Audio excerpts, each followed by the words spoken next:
Welcome to the Lodge. You've accessed The Lodgecast experience. Warning, warning, dangerous spoilers ahead. Enjoy.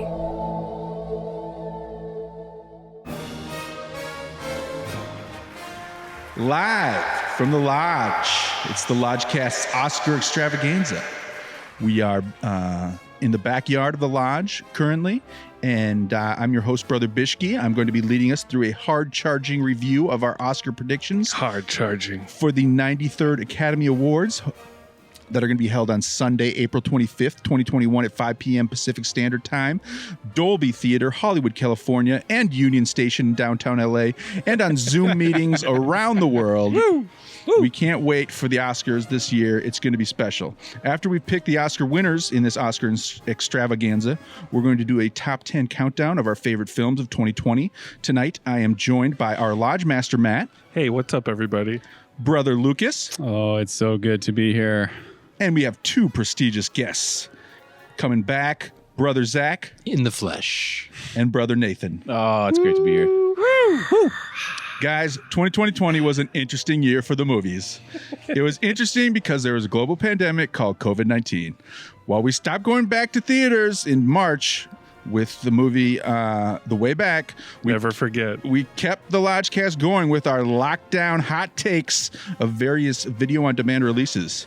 I want to say extra thanks to the Lodge Master this year for syncing and editing together our remote recordings into amazing Lodgecast episodes. Seriously, it's the Lord's Big work. praise, It's thankless. big It's praise. like shoveling coal into the fires of the train engine. It's beautiful, Cole. We thank you so much, Lodge Master. I want to say thanks to all of our Lodgecast guests. We had a lot of them. Say thank you to all, and a heartfelt thanks to our listeners out there. We just can't wait to get back into movie theaters and do this proper, but it's been an interesting year. And this is a vital first step. We are in person. We are in person for the first time recording in over a year. Brings a Yes. tear to my eye. I'm looking at eye to eye. I'm not looking at Zoom. I'm not looking at everyone. Zoom. Oh. I'm looking at Lucas, at Zach, And at Lucas is Nathan. dressed in a full suit for the this affair. is something, Yes. and the mask he was wearing was silky, It was sexy, Oscar night smooth. best. Yeah. Yeah. It's my Don Johnson get up, folks. was Just, worthy. just had to take a moment for that. Now, Bischke, Yeah. I know this is your show 100%. It's a hard-charging show. Yeah. I'm going to get the fuck out of your way. Let's Okay, do so this. if you hear birds in the back, we're in a backyard. If you hear children crying, we're also in a backyard. So just take note. Life is happening while Life this is is- happening. Life We're immersed. is blooming Yeah. all around us. life finds a way, and so do the movies. Life's So creeping back to life. now, on to our Oscar picks in all 23 categories. Please note, these sound editing, sound mixing categories have been combined into best sound this year. So we Wow. have one less category. That's a bummer. I know. We'll cover what we predict will win, what we hope will win, and if we feel something got snubbed in a category, we'll mention that very quickly. If you might want to consider our suggestions when filling out your Oscar ballots with the Oscars coming up.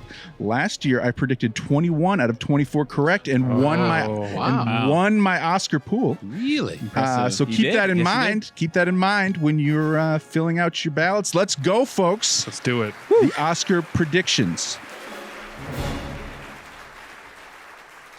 Your Lodgecast predictions were 21 of 24? Last year, yes. Wow. Yes. Lucky Buddha, banner. I predict Parasite incorrectly.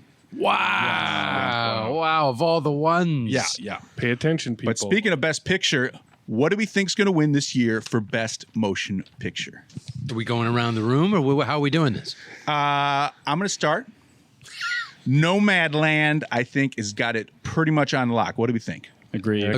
That's Yeah. kind of the consensus, and that's the wave that it's going with a lot of the awards leading up to this. Yeah. Yeah, the director won the DGA award last night, and I think it won a SAG award or Globe. It's going to win. Best BAFTA. It's Picture. going to win. It's Yeah, won a lot. It has the momentum. Yeah. So now we get on to a moving on to a more tricky category, Best Actress. Who do we think is going to win Best Actress? It's a tough one. I really had to pull some friends and read into some reviews because I lifelines. actually watched all these movies. All of them. Nice. And they're all amazing performances. But man, if I had to pick one, Sophie's Choice, right? Sophie's Choice. I think it's How do you come down on this one? I just for the record, I chose finally after heavy consideration. This is one of like 3 categories. I waited till like maybe an hour ago before finally putting my pen. Who'd you pick? Sweating, just switching. Viola Davis, Ma Rainey's Black Bottom. There Yes, it is. that's what I picked That's as well. strong. I go with Viola. I think the Academy really loves her.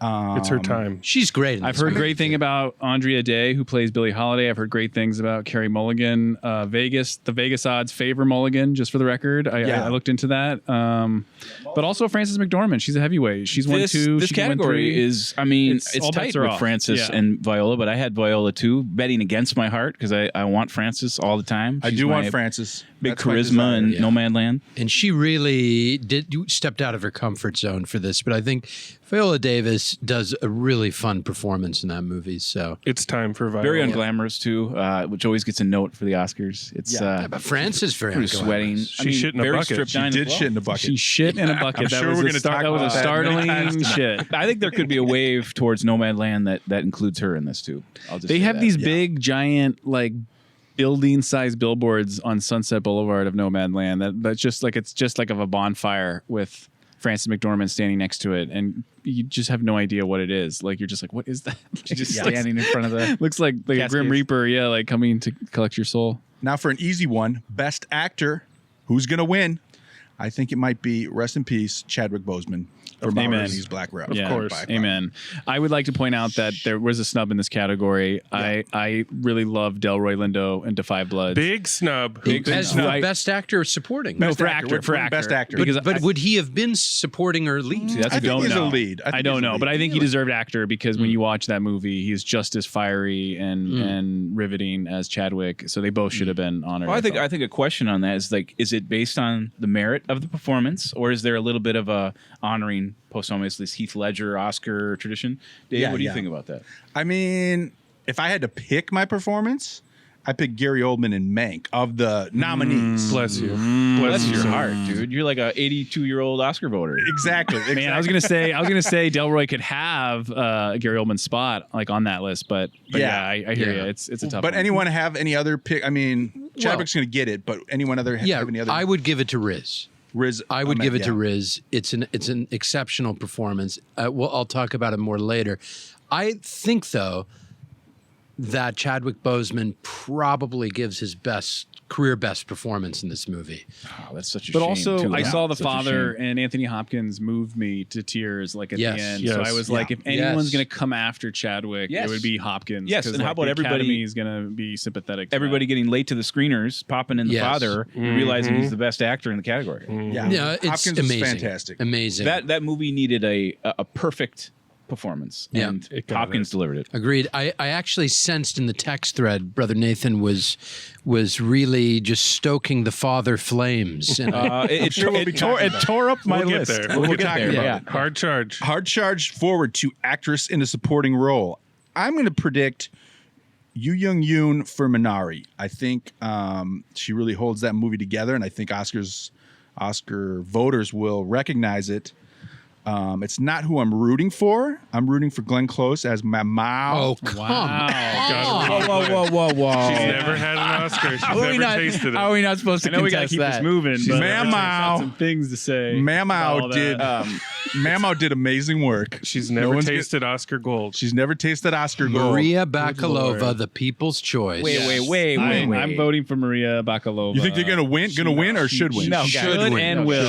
Should and will. Across the She's going to be the board. surprise. I think that's The right. nomination is her award, Well, if ever there was one. Well, this is a podcast, so raise your hand if you saw Minari. I mean, you guys saw this performance? Clearly. Yes, I saw Minari. I told Lodgemaster to watch it last night, but he didn't. No, it's a podcast, so I saw sadly, who wasn't. Minari was the only Oscar film I could not get to. I really was cramming towards the end. I'm sorry, folks. No I really- problem. I'm going to see it, but I just, She's great in it. She's great. She is. She's like the She's a little comic someone said relief the Alan and- Arkin role in Little Yes. Miss Sunshine, like is similar. the old grandma who's like just really the charming part. Eccentric. I'm She's trying the to think, color. Did Yeah. the, did the for grandma sure. win in Titanic? She didn't win, did she? No. No, the nomination was.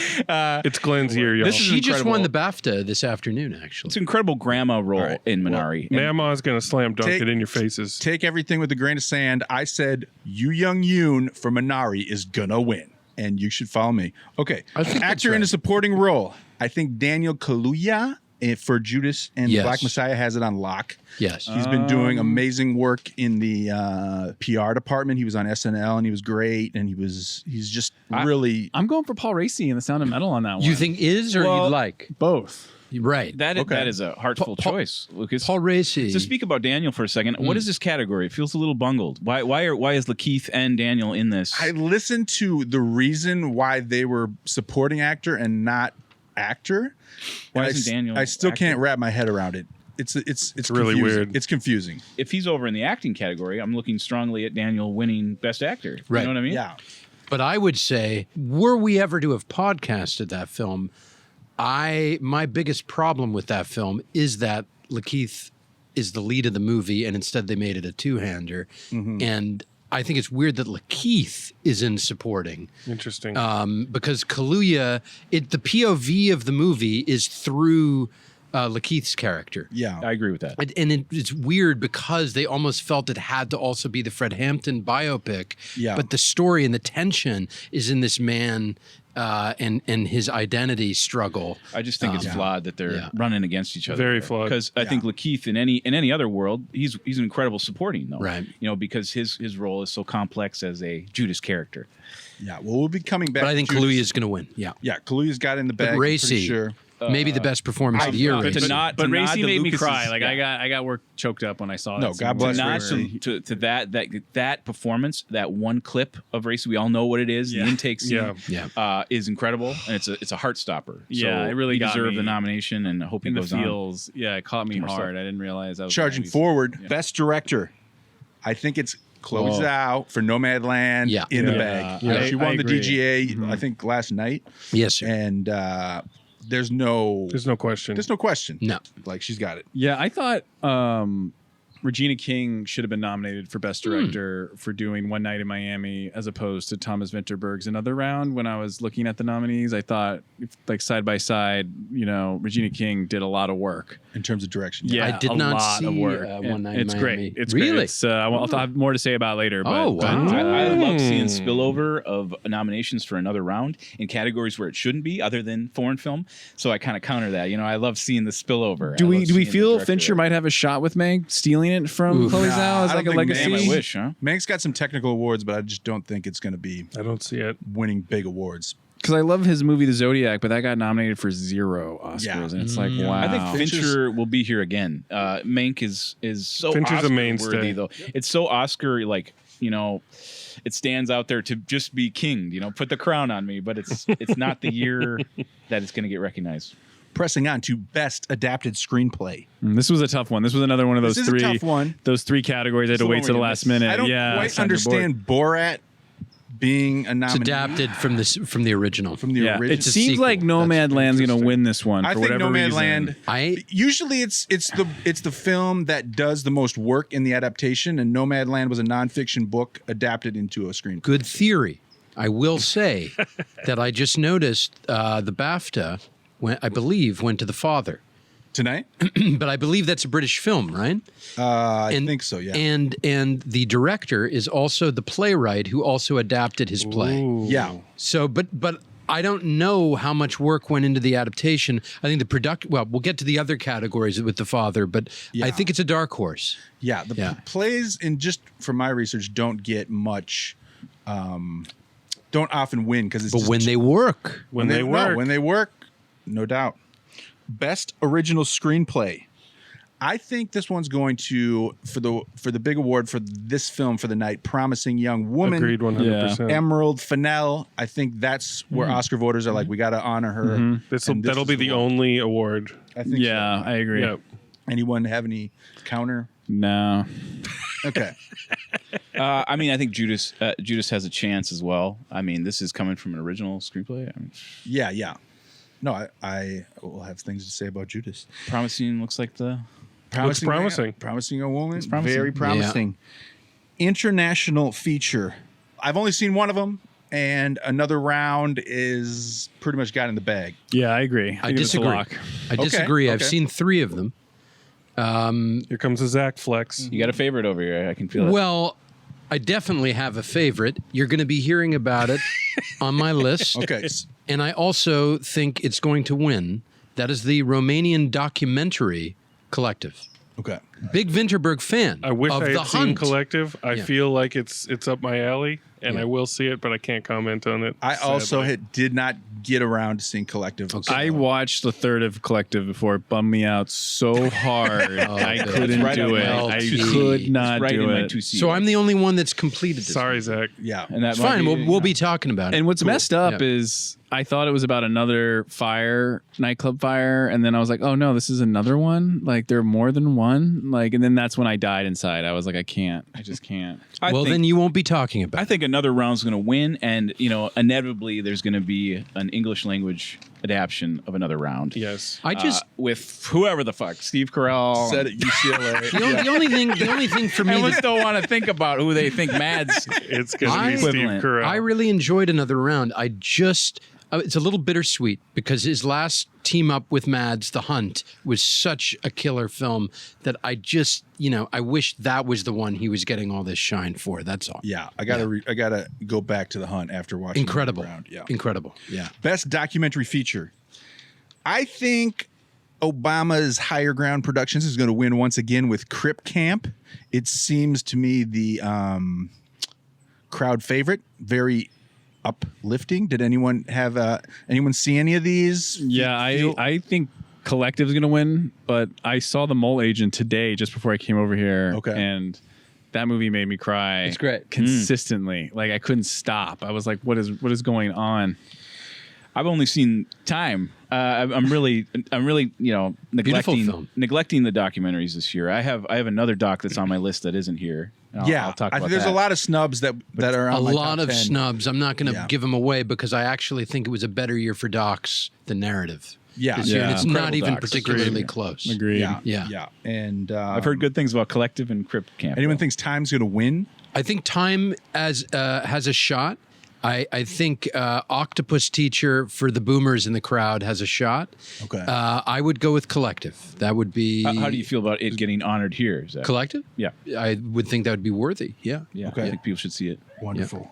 Absolutely, you should see it. I'll be talking more about that very thing. Animated feature film. In the bag. Pixar's Soul. Yeah. Moving on. Yeah. I was onward on Lock here. it up. Onward and upward. I have to abstain from this. Sorry, category. Put the chain on it. I've heard good things about Wolf Walkers. This, I have heard good Irish, things, yeah. led they look animation, cool. which have done the story of Celis. Or there was another one that I missed, but people have raved about it. But Soul just has it. Yeah. Production design. Mank. This was the third category. I waited to the last minute because I didn't know. I was like, this is a tough one. Yeah, there's some competition, but I think Mank's going to probably get it. Mank is Yeah. the biggest production design. I think Yeah, Mank is most the production biggest, and design, I think yeah. that I agree with you guys. I think that's why it wins. But I actually think The Father is the best use of production It's design amazing. for moving the narrative forward through the production design that I've seen in recent memory. for breaking your brain. Yeah. Yeah, I like totally blank when I look at this. Like news of the day. I'm straining my brain. News of the world. Like, those little huts that they went in and out of. Tenet is a marvel. Tenet of was like a production hotel design. lobby though. It was like they just like shot where they stayed where the Tenet- cast and I mean, crew was like staying. I disagree. There's And a plane just cylinder. happened to burst through. The issue with Tenet is there was a big fallout, obviously, with Christopher Nolan and Warner Brothers, and Warner Brothers just gave up on it. They're just like, we don't care about this movie. Like, it'll get visual effects, which we'll come to, but Tenet just didn't get many nominations, and it should have, in my opinion. It should have, in my opinion, too. It should have got Haven't seen sound it. and editing. Yeah, I was kind of surprised Yeah. personally. Film editing. I predicted the Trial of the Chicago 7 reluctantly. Agreed. That's what you think. Because will it's got win? the most editing. It's like the Bohemian Rhapsody. Oh, there's a lot of dialogue. Because I was a lot of cutting people into talking. the dialogue, and But I thought The Father should win it. That was who I The think Father should. is who I would give it to. Yeah. Agreed. Now, Father. I actually think were this in a vacuum that Chloe Zhao has a shot at Yeah. this, a case to be made here for the editing of this I film. mean, I am But- rooting for her. I Yeah. think the movie was kind of made in the edit.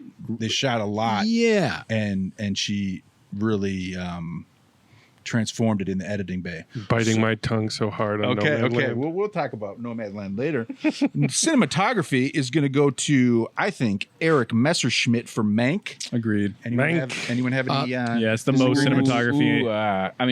Joshua James Richards, Nomadland. I think I agree. there's a couple of things that we're suffering from not seeing Nomadland on a huge screen because I think it'd be very rewarding. Francis McDormand just shitting in a bucket on IMAX. He or just won. Dolby. IMAX Not at just least. that. He It's just not won the just that. BAFTA for cinematography today.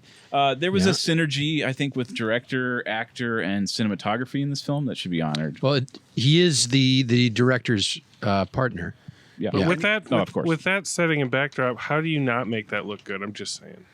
saying. Yeah. Now, saying. no. Now, You- Sean, careful lights. Sean Bobbitt for Judas, I thought lit that film It and looked like lensed the it 70s. Yeah, it looked like beautifully, period. beautifully that's a good shot one. film. That's Really solid. strong. and Solid he runner. and he is and he's just a vet, strong DP. He shot 12 Years a Slave. He's done a lot of stuff with McQueen. Great DP. I don't think it's going to go Mank's way, though, Dave. That's just my 2 cents. Okay, well, things might change between here and now. I could see Nomadland. I think the whole winning. night Fincher's doing those shots every time. Anybody have any- Nomadland could sweep it. It Anybody could have sweep. any snubs on the cinematographer front? I think Hoyt van Hoytema for Tenet. I think that's a cinematography masterpiece, in my opinion. It's a really strong I shot. haven't seen yet. You haven't seen Tenet yet? No, sir. Okay. Yeah, I was waiting gonna see. for theaters, We'll and go to then the theater. and then everyone I would was see it just on the big screen. And then everyone, I think it was, I started the Lodgecast, and I think you said you were reading along, and then I turned it off because I thought, okay, I'm going to try and watch it. And then Lodge Master said, it won't matter. You're not going to understand it anyway. And then the error just released from my We're going to balloon. IMAX. We're going to IMAX. We're going to watch it. Okay. Hard charging. Costume design, moving forward. I think it's going to go to Ann Roth for Ma Rainey's Black Bottom. Anybody else have any ideas for the costume design? Agreed. No, I thought maybe an outside chance in Mulan, but I haven't seen that. But I would imagine the costumes would be plentiful. That's a good note, too, jumping off that. Like, Oscars honored these flashy ones. I mean, I'm trying to struggle to remember Mulan's, but it had all kinds of stuff. Yeah. But my second would be Ma Rainey's for sure for the period. No, doesn't Emma's more of a Victorian kind of costume drama, right? I mean, Which that is a dark which horse. is usually where Yeah, they Emma go, could but win they've it been too, I moving feel. away from those kind of films in recent years. Emma's pretty white. Mank's a little too subtle, Yeah. you know, with the fedora hats, and Trish Somerville's excellent. She And did News of the Girls World, Dragon Tom Hanks Tattoo. looked like a Williamsburg hipster. Like he just like it was so weird. He looked like contemporaneous, Yeah, I like couldn't get 2021. Best sound. This is a new category. And what's going to win? Sound of Metal. Sound of Metal. Sound of Metal around the board, everyone? Gotta be. yeah, right? it has to. It's just the most showy one, you know. Yeah. It's one that integrates it into the plot and Yep. feels immersive. it gives you it's that essential. feeling of unease and anxiety that the characters Did a great job. The word yeah. sound is in the title. They're going to be like Sound of Metal, sound check mark. Yeah. That's as simple, as infuriatingly simple as it is sometimes. Yeah. True. It's always a strange category where they add some of these weird blockbusters like Greyhound. Greyhound. Dude, Greyhound, like maybe Star Wars is for always like in the this ocean category. sounds or something, but Yeah. it's cheesy doodle score. It's like I remember that movie had a lot of score. All right, y'all. We're hard charging into best original song. Anyone have any? Speak Now? I chose Speak Now, chose which was Speak Now 'cause- One Night in Miami because of Sam Cooke. Like the song that he closes the movie with is just like, oh my god, Yeah, Leslie Odom Jr. Yeah. just nails it. Like it's And so he's- heartbreaking. He wrote it and he sung it. Yeah. Sure. Leslie Odom Jr. wrote the song. Yeah. That guy's Wrote pretty it, yeah. talented. My brain like blinks again when I look at this category. This is always when I relieve my bowels. Yep. You know? Yeah. relieve It's my like, bladder. I have nothing. Anyone rooting for Eurovision Song Contest? No, No. no. I got one snub. 1 + 1. Yes. Leslie Odom Jr.'s other movie. Amen. Yeah, it's Brother a big old Bischke. snub. Sia for music. No one else Amen. saw this except us. God, could you imagine if there was Core one three, weird like nomination for that, like best production I remember design or Real something? Heart- She Heartfelt. performed that? A real heartfelt song at the end of Sound of Metal, and that's not included here. I'm Okay. not sure. But was that an original, though? That's Did a she good sing to the question. piano you're talking about? Yeah, like that song in particular. Yeah. Must not have been original. I don't think it was there's an original. track. Well, I don't know. Let's go to There's an end track too that's very moving. I don't know. okay. It seems Gotcha. strange that it's not here. Let's charge to original score. I feel he's double nominated, but I feel for Soul, Trent Reznor, Agreed. and Atticus Ross and John Baptiste in this one are going to win for Soul. That's Absolutely. That's my predictions. I think a huge snub is the Tenet score by Ludwig. I think it's Grossman. He's a Swedish composer. Given his Oscar legacy, he won for Black Panther. He's an incredible composer. Yeah. I think that in particular was crafted in tandem with the real complex imagery. So for it not to be here, that's my favorite score of the year. I bet so that's Tenet a would have snub got that more hurts. nominations had it been seen in a theater. I think course. once people Yeah. got it on a link, it was like, oh, it's the same old stuff he's up to. Pass. Like they didn't give it a chance. Probably. What will win is Soul. I because think of the Soul mix. will win. Yeah, Minari might be a dark horse, but I'm pretty sure Soul's going to win. It's amazing that it's honored. Trent Reznor and Atticus Ross. They're having an incredible career. I love where they're going with their career. But to be honored for Mank and Soul is That's range. Yeah. That's some range. I mean, and I thought their work in Mank, although not a fan of the movie, I thought their work in that film was, new ground for them in an exciting way. Yeah. Yeah. to note that the score of Soul, John Baptiste, includes a beautiful blend of modern jazz and old jazz, and then Trent Reznor and Atticus Ross are doing like afterlife music. It's pretty unique. I loved it, and I'm going to talk about it very soon. Moving on, folks, to visual effects. I think there's not much contest here. It's going to go to Midnight Sky. The digital pee flicking How much do you scene. buy that vote for? It's either going to go to Tenet or Mulan, right? No, it's Tenet all the way. It's Tenet. It is No- Tenet all the way, and I think Gotta that's why it should be honored there. So People were moving backwards throughout. That's the only one they campaigned for. So yeah. Okay, very last category: makeup and hairstyling. Now I'm picking. Come on, Mama. No, Mama. I'm picking a dark horse. I mean, I'm obviously rooting for Mama. There's no doubt about that. But I'm picking the horrifying Pinocchio movie because it has the most makeup by far. You're picking that? No. I'm picking Ma Rainey's Black Bottom. That's my choice. But what makeup? That's my question. They did a lot on Viola. Because when you look at A lot. Viola Davis and then the photo like at the fake end, nose it's like the same hillbilly elegy move, except people are gonna like Mama or Ma Rainey, excuse me. I think more than Mama. Yeah. these are always the races that we can't quite see. Maybe Emma is scoring high with the coiffed hairs and the we don't know. It's a usually weird category. They usually ignore hair though. It's usually a makeup thing. Bischke, you're really going to steer people's office pools to Pinocchio? Dude, don't That's throw. not- I looked. Don't throw your vote vote. I was gonna say hillbilly elegy. No one liked that movie. It's winning nothing. I looked at She the looks history ridiculous. of what won. It's always what gets the most makeup thrown on. I'm And gonna- Pinocchio. Yeah, but I'm gonna just put I don't one. think anyone I'm saw gonna Pinocchio. Did I'm Pinocchio gonna- even have a link? I'm gonna urinate in screener? the pool No, I've never of, seen It's a nightmare I people watched had to of dream the about. elegy. Zachary, what are you saying? I'm to gonna us? urinate in the pool of the elegy slightly here. Okay, good. JD Vance image. is going hard MAGA He is. right now. He is. Yeah. And Hollywood is not going to take that kindly. They don't want to celebrate this man on their biggest night. And he's probably running for the Senate.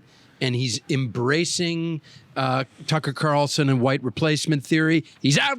Yeah. The movie's out. But it's Glenn Close as Mama. It doesn't matter. What's Glenn Close going to say? It does when she not wins matter. for Mama? Mama, you're done. You better You're win. done. Really got honored a few times here. Yeah. You're done. Okay, guys. No country for Mama. We're moving on to the shorts. Live action. No, I'm All kidding. right. We're not doing any of those. Okay. Okay. Ladies and gentlemen, it is time for the second half of our show. Oh. We are moving on to the top 10 films of 2020. I will start and we'll end with the Lodge Master as we go in clockwise order here. Counting down to one, right? And we're counting down to one. We're going to start with number 10. I've got a prize for Lucas. Wow. You don't know if he has top 10 yet, though. I've got a prize. Oh, Lucas has a top 10 this year. Does he? Do you have a top 10? Congratulations. Top 10. Oh, wow. He had a Yeah, top move some stuff 5. around right? before And I came don't over. look at Look it. at it. I blurred my eyes, but I have this prize for Lucas Aw, at the end. Thank you, Brother Bischke. Once we get to Wow. the it was a good carrot on a wrapped stick. It was good package motivation. to number 1. It's a Blu-ray shaped package, so it's very It is interesting. Blu-ray Oh my in God. shape. Wow. Okay, so I'm going to start. Number 10, Tenet. We did not see this film in the way that God or Christopher Nolan intended to. Same person. Same person. In some circles, he's the But same as person. soon as I get my second vaccine shot this week, I am running to theaters. I'm taking you to Wonder Woman 84, and then we're going straight to Tenet. And then we're going to Tenet. We're going to do double bill. I'll do Tenet with you in But theaters. Yeah. Join us, Zach. Even on the small screen, I thought this film was thrilling, mind-bending experience, and visually, Nolan is working on a higher level than any filmmaker that I've seen. This movie's confusing. I tried to explain it in our hot take, but I only saw it once, and I can't wait to get back to AMC theaters and see it again. That's my number 10, Tenet. Number 10, Brother Nathan. All right. So I wanted to start the list, just throw everybody off a little bit, but I have a doc as my number 10. It's called Jasper Mall. Oh, I saw that. No. Yeah. It premiered at Slam Dance in 2020, but I think it was shot in 2017. Showing us something new. It's a meditative, sensitive, bemused portrait of this dying mall in Alabama, right? Wow. It's like one part elegy of capitalism, one part walking through these disastrously barren mall landscapes that once were filled with people. I mean, I think the doc itself captured these bundle of emotions that you feel about these. There's a movie there's movies that come out all about these like dying of the light. I call them the last films, like Last Blockbuster just came out, which is a featherweight in this competition genre. But this one has a deadpan display of the people that it interviews. It's the one I thought about the most, and it's kind of calls back brilliant Christopher Guest. I mean, there's Nice. moments that are so true that they ring beyond the norm. Highlights are the apex when they dovetail into the 80s to some of those nostalgia of They our got old mall. footage So I recommend anybody that's leaning towards that. But I wanted to add it to my list just to give it a spotlight. Love it. Nice. Yeah. I will watch Jasper it. Mall. I will watch. I think it's on Hulu. Yes. And TubiTV.com. Okay. Brother Zach. Yes. So a few weeks in preparation for this, I was ready to do an entire documentary top 10. Wow. That's the kind of year it was, gentlemen. Whoa. It was that kind of a year. There were narratives that deserved on the list, but the docs were so strong, I could make a case for docs only. Sure. Then, upon further reflection, and finally with the father, I had to just open up the gates. Narrative. And here we are. We find ourselves at 10. This is my only split, my only tie, and that is with the father. Florian Zeller adapting his play, available on the iTunes with Another Round, Vinterberg's film on Hulu. Really, The Father earned this spot for its brilliant use of editing and production design to immerse the viewer in the disorienting panic of dementia, and of course, Sir Anthony. Yeah. Oh, yeah. But Another Round is still in the spot, holding ground, because of Mads's final dance number. That's about as euphoric and expressive a final moments of a film can get, and you leave the audience walking out of the theater to that, or their couch to that number, and it's a movie to remember for that reason, though their combined work was more memorable with the heights they reached with The Hunt. Okay. And so if you enjoyed Another Round, I would seek out The Hunt. Go much on The Hunt. darker film, Much darker. much darker film, but ultimately a much more powerful film. Nice. Those are my dual top 10. Beautiful Number list. 10. Tens. Lucas, for the first time, number 10. Yeah, so my number 10 is a documentary as well. And like Brother Zach, my top 10 list is going to skew heavier towards nonfiction. Love just hearing that, surprisingly, guys. yeah. Yeah, I And love hearing that. I was glad to actually, this was my first year, I think, looking at my letterbox data to help me put this list together, which was like an enormous tool, which is great. So I highly recommend it. So my number 10 is the documentary The Swamp, which is about the political culture on Capitol Hill in Washington, D.C. Matt Gates. It chronicles the activities of 3 Republican congressmen, Matt Gaetz, you might have heard of him lately, Thomas Massey, and Ken Buck, who are just trying to raise money for their campaigns. And then the story is set around late 2018 and 2019, leading up to the former president's first impeachment proceedings. This was one of those documentaries that just delivered. It's like one episode. It just nails all the points. and shows you with like clarity like how the system kind of works. And it's just obviously everything you've heard or suspected is true, but just to kind of like see it laid out so cleanly was just like a shock to the system, like a slap to my senses. Like I was just devastated and was like, any one of my friends I would recommend this to. Like, you got to check it out. Like, absolutely. To see Matt Gaetz just lusting after Trump and just wanting to be his little boy, bootlicker, his and good little boy. that was like his pinnacle, and now he's like fallen so far. It's amazing. It's so juicy. It's like I don't even know how many Scaramucci's that is, but we got to do the math on it. Lodge Master, number 10. Number 10, a movie that we've covered. And there's not a whole lot more to be said about it. It's Mank. Mank is at number 10. Okay. Mank made the top 10. It's just candy for the eyes and ears. I think people were bringing too much to it that they expected it to be, and they couldn't just enjoy it for what it was. I was enthralled the entire time. I thought the story may not be the most accurate according to LT.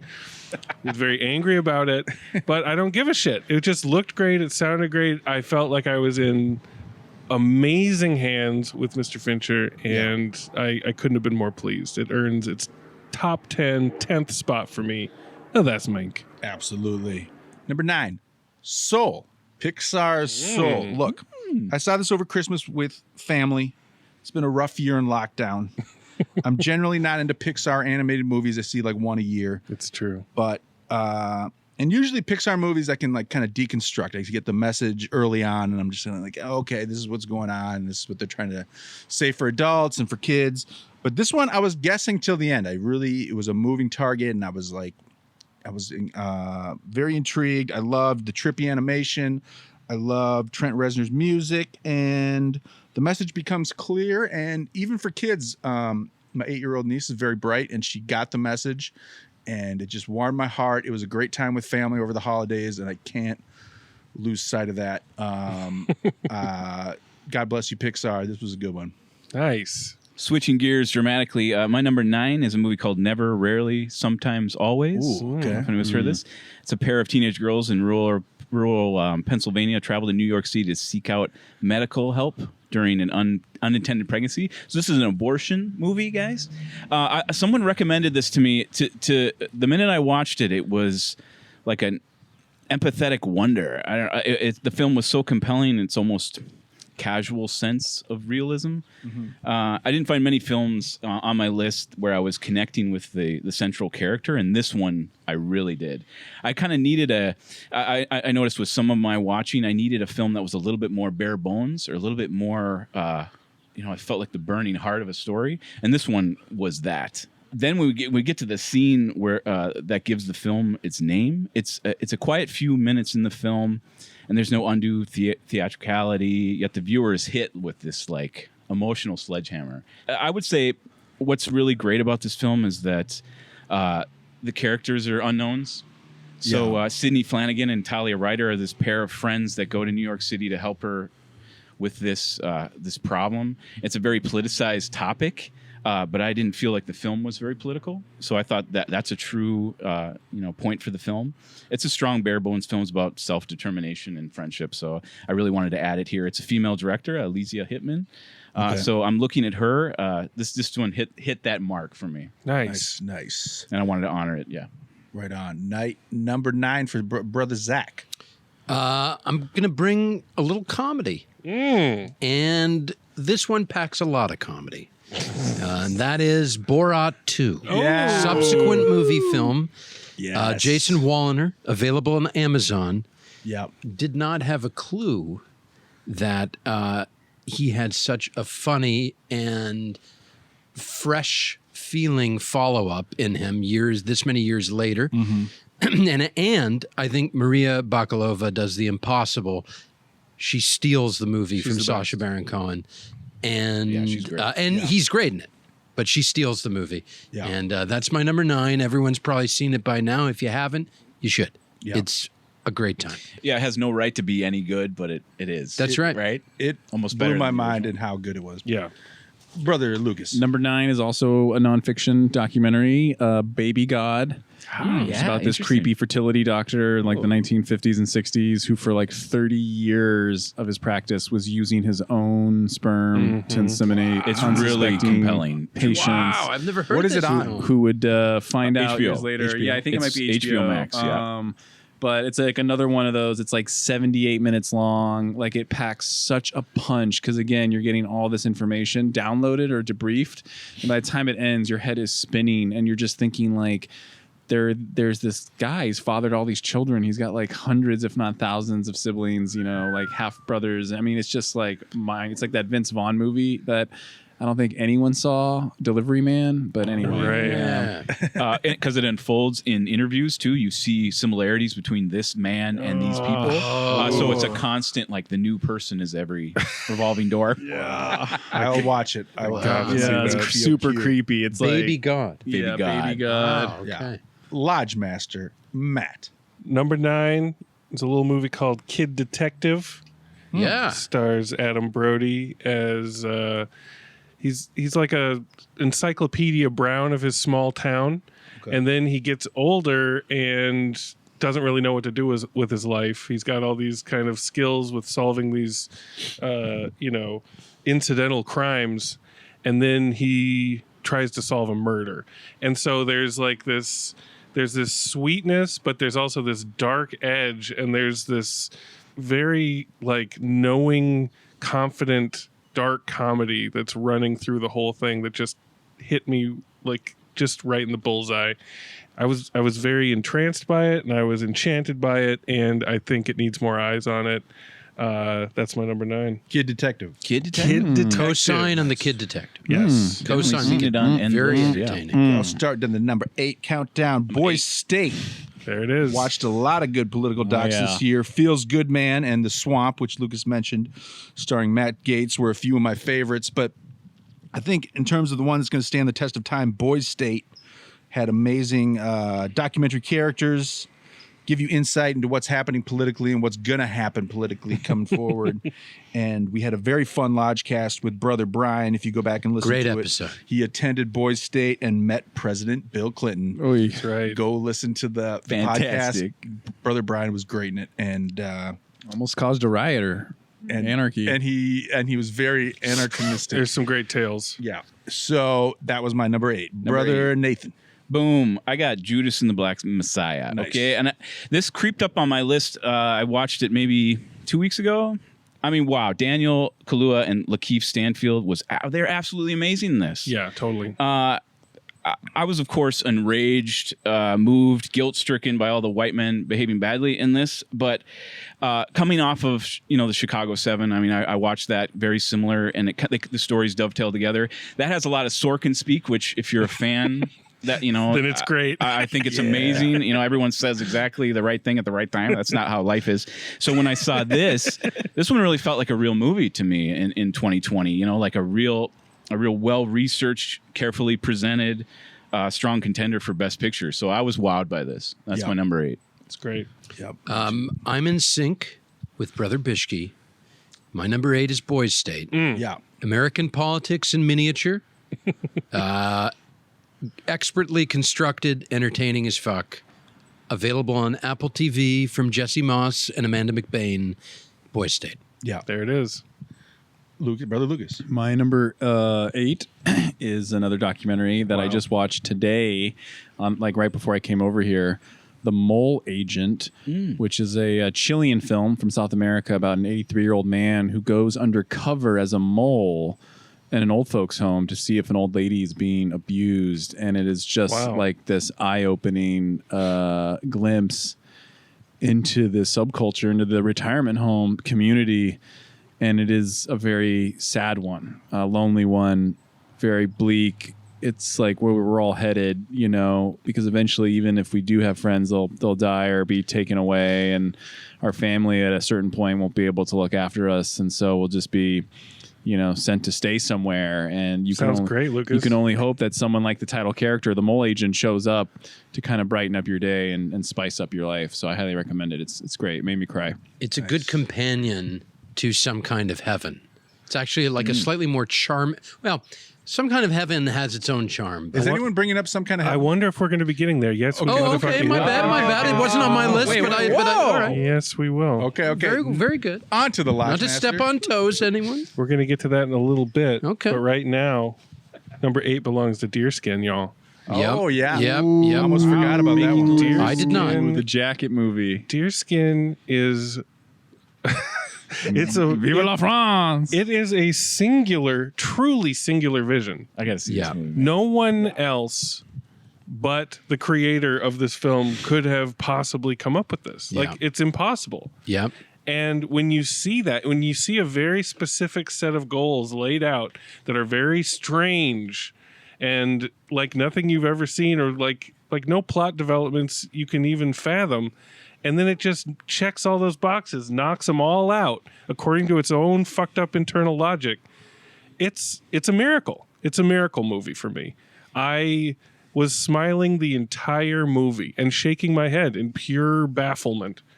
And for me personally, you can't do better than that. So it's on the list. It deserves to be on the list, and I hope that people invite it in.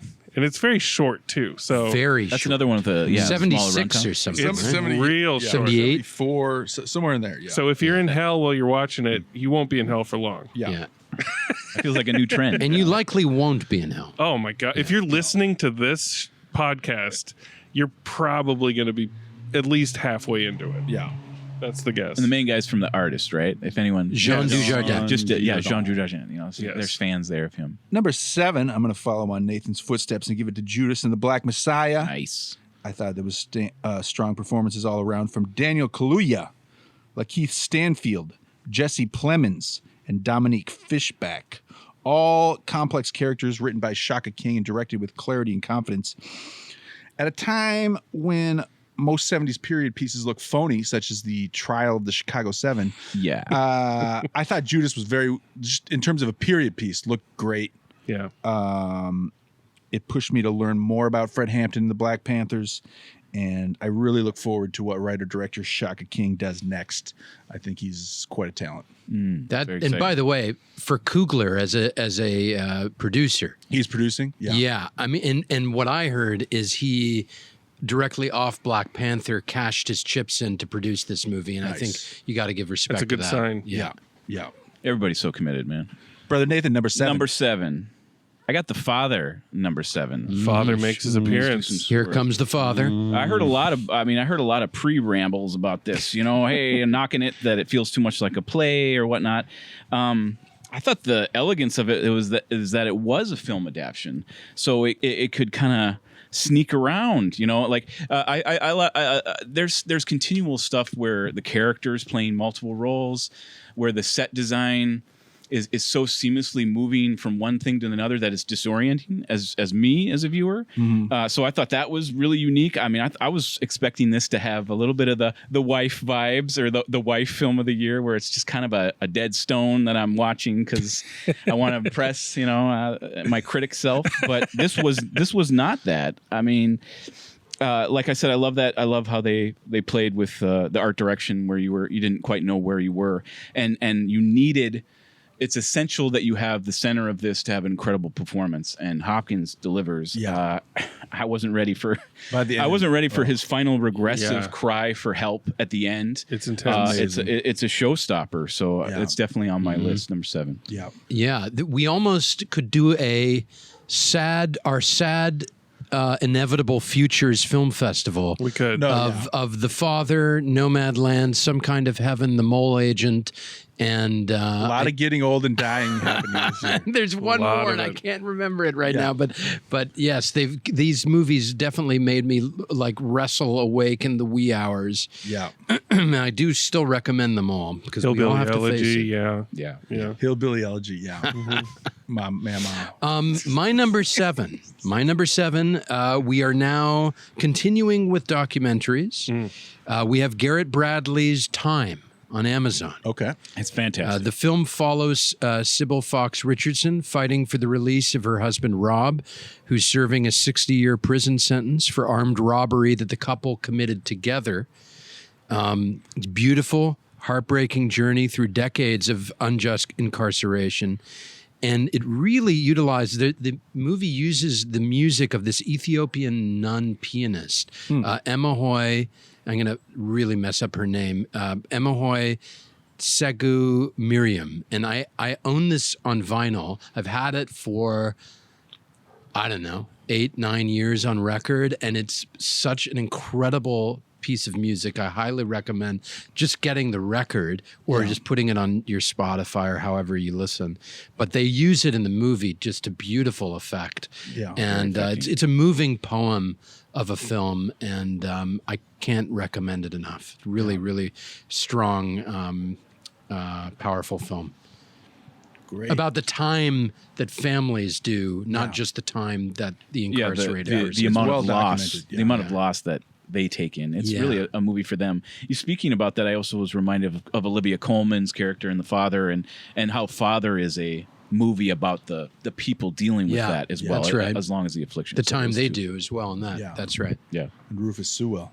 All right. Rufus. Number 7 is another documentary that I also saw recently this past Friday night. And it was one that was on my list like all year that I was looking forward to seeing. And it was in a text thread with Zach. People were talking about it. It was The Painter and the Thief. I've heard good things. And like I even with people talking about it and the hype, I didn't know what to expect. I didn't know how I was going to react, I guess, rather, because like 20 minutes in, like 19 minutes in, the painter shows the thief his portrait, and he like has this really amazing reaction to it, and it just touched me. Like it just moved me like so deeply. Yeah. The film is an interesting puzzle to kind of piece together because it's not told chronologically, which you may help it or hurt it depending on your mood or your taste. But it is just a riveting documentary and should be seen. Yeah. Lodge Master. Now, these films are my favorite films of the year. I don't think these are the best films of the year necessarily. That's what all these lists are that we're doing, right? I mean, these are our favorites. Just underlining that 3 times. You got Tyler Perry in here? Before I talk about Host. Okay. Host is which would be reductively described as a desktop film or a Zoom film or a Skype film. And it is a horror picture. It is like 68 minutes soaking wet, maybe. Yeah. Yeah, it's really no fat on that one. And it just delighted me. It was a sheer delight from start to finish. I was totally into it. I was totally on board. And before it began, I was totally against the whole genre. Yeah. As much as Bischke pushes it on us, and I do think it still has its problems and its limitations, but this particular film really opened up my eyes to how to do it right. If you keep the right sense of humor, if you have the right sensibilities, if you know the pitfalls, which it did. of this type of movie, it circumvented all those things and delivered exactly what it needed to, and it hit me right in the right funny bone and the right scary bone. And I want to honor it on this beautiful day. I love it. I love it. Yeah. I love it. You're starting to convert me, Bischke. One of the best desktop films. We got more coming. There's some good ones on the horizon. LT's shaking LT didn't even attend that episode. Yeah, I think we were all tickled that night. For further listening, people can go to the You forced quit at your own peril. I feel Searching was that way too. Like the 2 we selected of the desktop films were actually the more interesting ones. Mm-hmm. We got another one coming. Okay, number 6 for me. Borat's subsequent movie film. Borat 2 for me hit at the exactly right time in October of 2020. I don't know if you guys remember back then, but we were deep in tensions were pretty high in the United States. Borat was the hilarious dark satire we needed, and I definitely think it's the comedy of the year. It was so great to see Borat again, and Maria Bakalova was outstanding as Borat's daughter. Hopefully, we'll never see Rudy Giuliani again. Yeah, but we might. Okay, brother Nate. So number 6, I have Sound of Metal here. Okay. Yeah. Yep. And when I was exploring these lists, The Father and Sound of Metal kind of sat together in my mind, and I think I know why. I mean, thematically, They both have these very invasive problems that disrupt their entire lives, and both are sobering as a viewer. I found these very affecting. Metal slightly took the edge because of the sound design. I think the sound design is overall immersive, and it kind of creates this phantasmagoric world of this tragedy that this guy's going through. So I really like the film. I mean, I have that written in my notes. I really like the film. The movie touched me, again and again, full of really intense feelings. Riz Ahmed is fantastic. He's a brilliant, committed actor. I think I've liked him in everything that he's done, and I really like the roles that he's choosing. I have like this real soft, I think a little dull, warm crush for Olivia Cook, who's Lou in this. I think from Ready Player One, and I really like Thoroughbreds, which was an indie in 2017 that people should check out. There's this scene with the lovers. I'm just recalling some of my favorite stuff. The "You Are My Heart" scene that they have when he has to leave her and how dependent they are on each other was really special. It's an instant tearjerker. And we mentioned this before tonight, but Paul Raci as Joe, who runs the rural deaf shelter, he is fantastic in this. He has a scene that just blows up on the screen. So to me, this is kind of any other year this would have been Best Picture. Yeah, Sound of Metal is that strong. Yeah, but I feel like they're kind of in my mind, Father and Sound. It hooked me and I was with it. So number 6, Sound of Metal. Father's Metal. Father's Metal. The Father's. Number 6 for me is Deerskin. Yeah. I said it on the Lodgecast. I am jealous of this film. I am jealous that this film knows what it wants to be, and it executes it to a T. It is deadly funny and just sweeps you up in kind of its mania logic. And it's absolutely one of a kind. There is nothing else like it. And I can't wait to rewatch it. That is Quentin Dupuy's Deerskin, available on HBO Max. I like saying, where are the listeners can Go check find it these out. films? It's a VOD. If they may discover that they have a subscription where they can get this for free, seek it out. I'm really intrigued that Deerskin. it showed up on both of your lists. So I think for a listener who's listening, like, what is the tone quirky? Is it? Oh yeah. Give it a shine. It's experimental. I don't know. You like minimal. this. It's absurd. But it's based in emotion that rings sincere in its own way. Yeah. Nate, you gotta see it. Definitely adding it to my list. It's fun, man. It's wild. Well, I think I love that it's on your list, and I think that should spark some interest in what this is. You know what? You know what it is. It's a cool title too. And that's literally what it is. It's a man and his deerskin jacket and how it makes him feel. So rad, and how it makes him feel. And it's the kind of person that he becomes, and what he thinks he's going to become when he puts it on. He looks cool.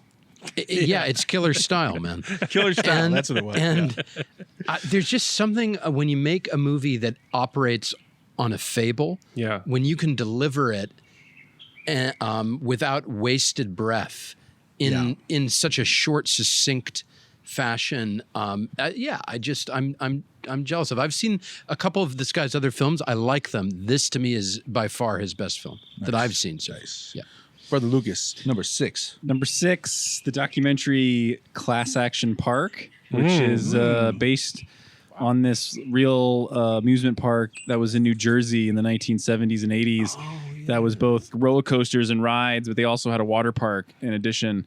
Called Action Park. Yes, called Action Park. And Johnny Knoxville made a narrative fiction movie called Action Park. Do not see that. Which we covered. Damn. Which we covered on the Lodgecast. I forget which episode number, but It was like number early 2018, days. 2019. Yeah. But the documentary is actually better because they give you the whole story of how it got built and who ran it. But they actually get like really good interviews with people who grew up working there and going there. And like the stories they tell get these really crude kind of animated drawings. And it's some of the funniest like jokes. I mean, I was laughing really, really hard. It was a big boost and pick me up for last year. That was 2020. So if you need a laugh, like definitely check it out. A lot of employees having sex in strange places around the park. HBO? I think it's HBO. I think so. Yeah, Okay. I forget. Class Action Park. Look it up, y'all. Lodge Master Man. Number 6 is a tie for me. 2 docs. Some Kind of Heaven and Circus of Books. Yeah. Some Kind of Heaven is about a retirement community called The Villages in Central Florida, and it kind of follows a few of the residents there through their ups and downs. Circus of Books is a very touching story about the family that ran the titular bookstores in Los Angeles, and you kind of see the evolution of gay rights over the decades through their eyes. It's very interesting, and they're 2 very beautiful and very bittersweet tales about aging, because the people in the villages are aging. The very notion of a bookstore is kind of aging and dead at this point. So it would make a very potent double feature to watch these 2 back to back, and I just found them very touching. I feel like you watch Some Kind of Heaven first, Circus of Books second, because the last shot of Some Kind of Heaven just... I can attest to that. Just puts you- Some Kind of I'm in the Heaven, dark. Puts you like, under. put me in a dark place for a while. Like, it's very well done. It's beautifully shot. And it's- We're already in a dark place. No, I know. But, like, So when you're good. ready for it, When you're ready. see you're this ready. movie. I'm ready to See come out of the Some Kind of cave. Heaven. It almost made my top 10 just because... Agreed. Same. Because it stuck with me so long. Yeah. And Circus of Books is on Netflix. You can easily see that one, and that one's hilarious. Yeah, they're gone now. All those stores are gone. Yes.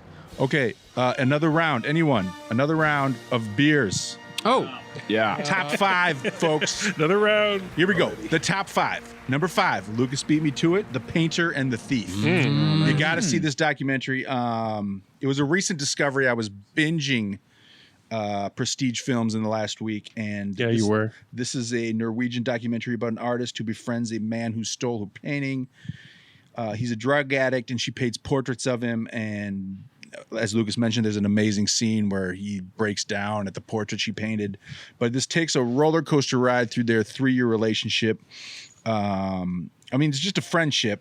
They're both very honest, fearless individuals, and it's set in Oslo, and it's just refreshing to be in a country where they don't demonize criminals and drug addicts, but they actually try to like reform their lives. So why don't you move there?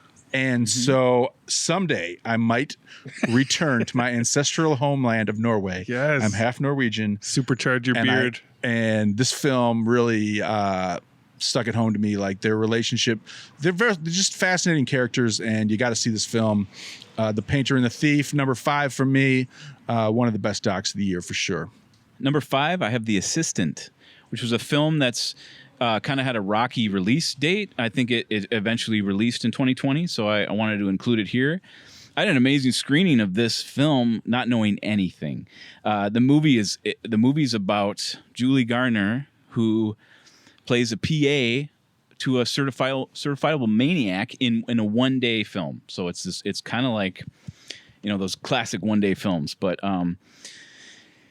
people say they understand this kind of situation coming. I had this experience coming to LA, being a PA and having this unbelievable job of working with a pretty much a certifiable maniac. Yeah. So this movie There's a lot of them roaming captures- raise around. your hand if you've had that experience. and I think a lot of people have. So if you're a person that has gone through that and survived, you need to see this film. Julie Gardner's lead performance as this PA was so calibrated, with all the small, uncertain gestures, that she deserves all the praise. She's someone who's new to me with this role, but don't miss this quiet thriller, The Assistant. My number 5. I only didn't watch that because of Lucas's scathing Letterboxd review, but maybe I'm bringing Love and Light tonight, but Love and Light, Love and Light. movie maybe didn't I'll land for check me. it out. Love and Light. 2. Lucas lived that life, so That's I think it's too close. Brother Zach. My number 5 is available on Amazon from Steve McQueen. It's Lover's Rock. Okay. Ooh, nice. I still need to see more of these. This is one of 5 films that he made in the series. We can debate. Is it a TV? Is it a limited series? They're all standalone. And this film, for me, had the most transportive few minutes of filmmaking all year. When the DJ cuts out the music and the dance floor starts to sing Janet Kay's Silly Games a cappella, and not just the chorus, they sing the whole song. You can hear the creaking of the floorboards. The sweat is dripping down the walls. It is spiritual moment, truly. The whole movie is like the West Indian immigrant experience in London, in their own space, in this house party, away from white English society, and all of their repressed expression, identity, and emotion unleashes on the dance floor throughout the film, but none more than in that scene. And it's really, really special. And I've never had a musical film express so much authentic emotion before. If you've been hesitant to breach through the McQueens, because there's small 5 acts, of them, yeah. the small acts films, start with Lovers Rock. Okay. It is easily one of the best films of the year. And I absolutely loved it. Really, really wonderful film. And a great soundtrack. Great soundtrack. I'll check it out. Brother Lucas, number 5. Top 5. This is another documentary that really hit hard. It was a multi-part one, which I'm not usually a fan of because I have a very short attention span, and usually like there's not enough story or plot to keep me interested for that many episodes. He gets grumpy. But this is Murder on Middle Beach, which is this crazy true crime doc where this film school kid back east is like doing, I think, like a in-class assignment, like making a documentary about his mom's murder that happened when he was young, years before. And it's just crazy, riveting. Like, I don't want to go into too much about it because I feel like if you just watch it cold, like you think you know what it's about, and then it like turns into another area, and you go, okay, this is what it's about. Then it turns into another area, and by the end of it, you're just like, holy fuck, this is going to be made into like a movie, you know, starring Tom Holland probably, with the Russo brothers directing. But it really was just like, I felt like the Citizen Kane of like personal documentary, like autobiography or something, you know. He's interrogating all his family members. What was the name of it? Murder on Middle Beach. Right on. It's another HBO Max documentary. I agree with HBO you. documentary films are so good. Yeah, I agree with you, Lucas. Like the material, the subject matter didn't seem like he would be able to handle and shape this material, but it's very mature and very rewarding. Yeah, no, I highly recommend it. It's always cool when a filmmaker is so close to the material and they still pull it off. That's the same with Circus of Books. It's directed by the daughter and the family. Oh, wow. And you're just kind of like, oh, great, making a movie about your own family. But you pulled it off. When you pull it off, it's great. To have that remove, I guess that control of the material is challenging, and they pulled it off. It's amazing. Yeah. And Lucas, congrats again for doing 10. Well, this is his Doing the viewing. assignment. This is a new standard. Brother Bischke motivated me because Was it the present, the gift? It was definitely the gift. I'm a total He wants sucker, that. Coming. sucker for like the dopamine. Like, no, I love movies. I do, but I am such an Old Testament like purist, which is I don't put movies on my top 10 unless they get the bare minimum of 3 bones, just so we're clear. Yeah, sure. And That's been tough lately. It has for you. been. It has been because you guys are all mentioning movies that I either seen or haven't seen, and some of them that I have seen that are on my list. It's like, oh yeah, like Tenet. Like I like that. That was 2.5 bones, but like I just can't quite tell anyone you have to see this. Sure. But no, it's all love and light, and it does make me look at the data more closely because I am so narrow-minded. I'm just thinking about motion pictures, like theatrical movies in a theater, and then it's like, oh wait, documentaries do count, and there were a lot of them in 2020, more so than I think in any other year, maybe, or maybe I watch more, but yeah, they're great. This was the year of the doc. Love and light to you, Brother Lucas. Love and light. Lodge Master, number 5. Number 5, y'all got The Father way too far down on your list. The Father is at my number 5. It's a masterful tale, another tale about aging and losing your mental acuity.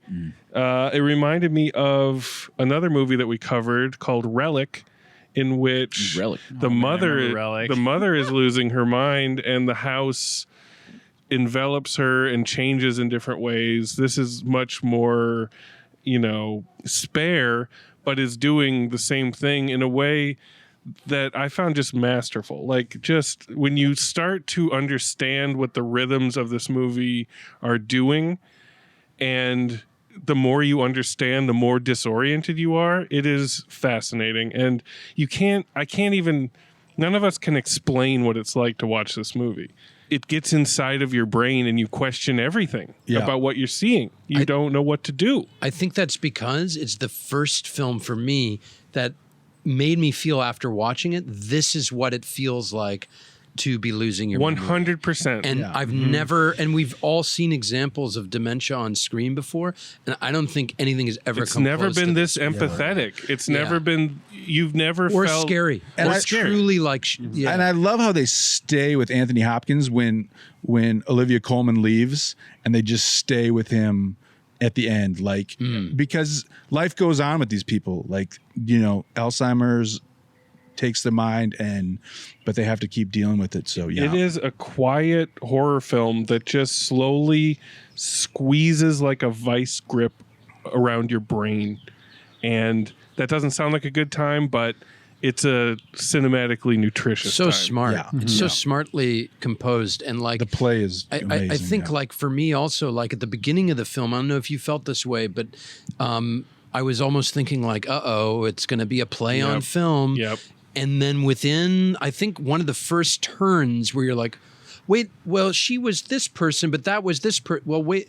And all of a sudden, I'm not thinking about that this transcends was a all play that. anymore. It's very intimate. And again, like I said earlier about the production design, even though the film has the same floor plan, the whole movie, we leave that space. It's incredible. And I think scenes leave reality to where you question, does this guy really provoke him, or is this how Anthony is perceiving being slapped? One character slaps him and is very, very belligerent to his cause, but he's correct in because he's the protagonist. We want to side with him. Like, you did hear his that. character name is Anthony, Yes. so it connects you even more. You're like, oh shit, somebody's got to help this guy. Does anyone know, Fantastic. was that the character's name in the play, or did a good he question. change Don't know. it for the actor? It just seems like I a do know. marriage. Yeah, I who think knows? what I do know is the director, who's also the playwright, only offered it to Anthony Hopkins That makes sense. in 2017. Wrote it for him, and was possibly? like, "I will wait for you." And it literally took them this long to get it made. But he was like, "I wanted no one else Yeah. for the Worth the film wait. version." Sensation. And Yeah. very briefly, it reminded me a little bit of Anthony Hopkins' own directorial film Slipstream, where if you are a true deep lodge head, you will go and you will seek out Slipstream. Mark Hamill. No, that's a different Slipstream. I'm This is sorry. Anthony Yeah, Hopkins you're right. Slipstream I'm sorry. with Christian Slater and a bevy of other strange illuminaries. Fantastic. All right, pressing forward to our top 4. Woo. Number 4 for me, Mank. Mank. David Finch has done it again. Gary Oldman as Mank carries this movie about the writing of Citizen Kane. I love Mank's battles with Louis B. Mayer, William Randolph Hearst at San Simeon. While the historical accuracy might be questionable, Spot on accents. Your accents. I don't know are what right I'm on. doing, but it's still a great story, well told. Bravo, Jack Fincher, and bravo, director David Fincher. He's trying You guys- so hard to get a rise out of feel Lucas, right. but Lucas ain't taking the bait. I'm taking photos of Bischke in portrait mode because the sun is setting on his beautiful beard. Yeah. I'm getting the getting magic hour here. Okay, on to Nate. Number 4. I have Tenet right at number 4. Nice. I mean, guys, this creeped up on my top 10. I'm surprised. I mean, I think you need a second viewing. I think and on a big screen, and maybe a eventually. third. this has an asterisk by it. Just definitely to experience it the way he intended, but it's truly rewarding on second, third viewing. I mean, I have returned to this film maybe the most.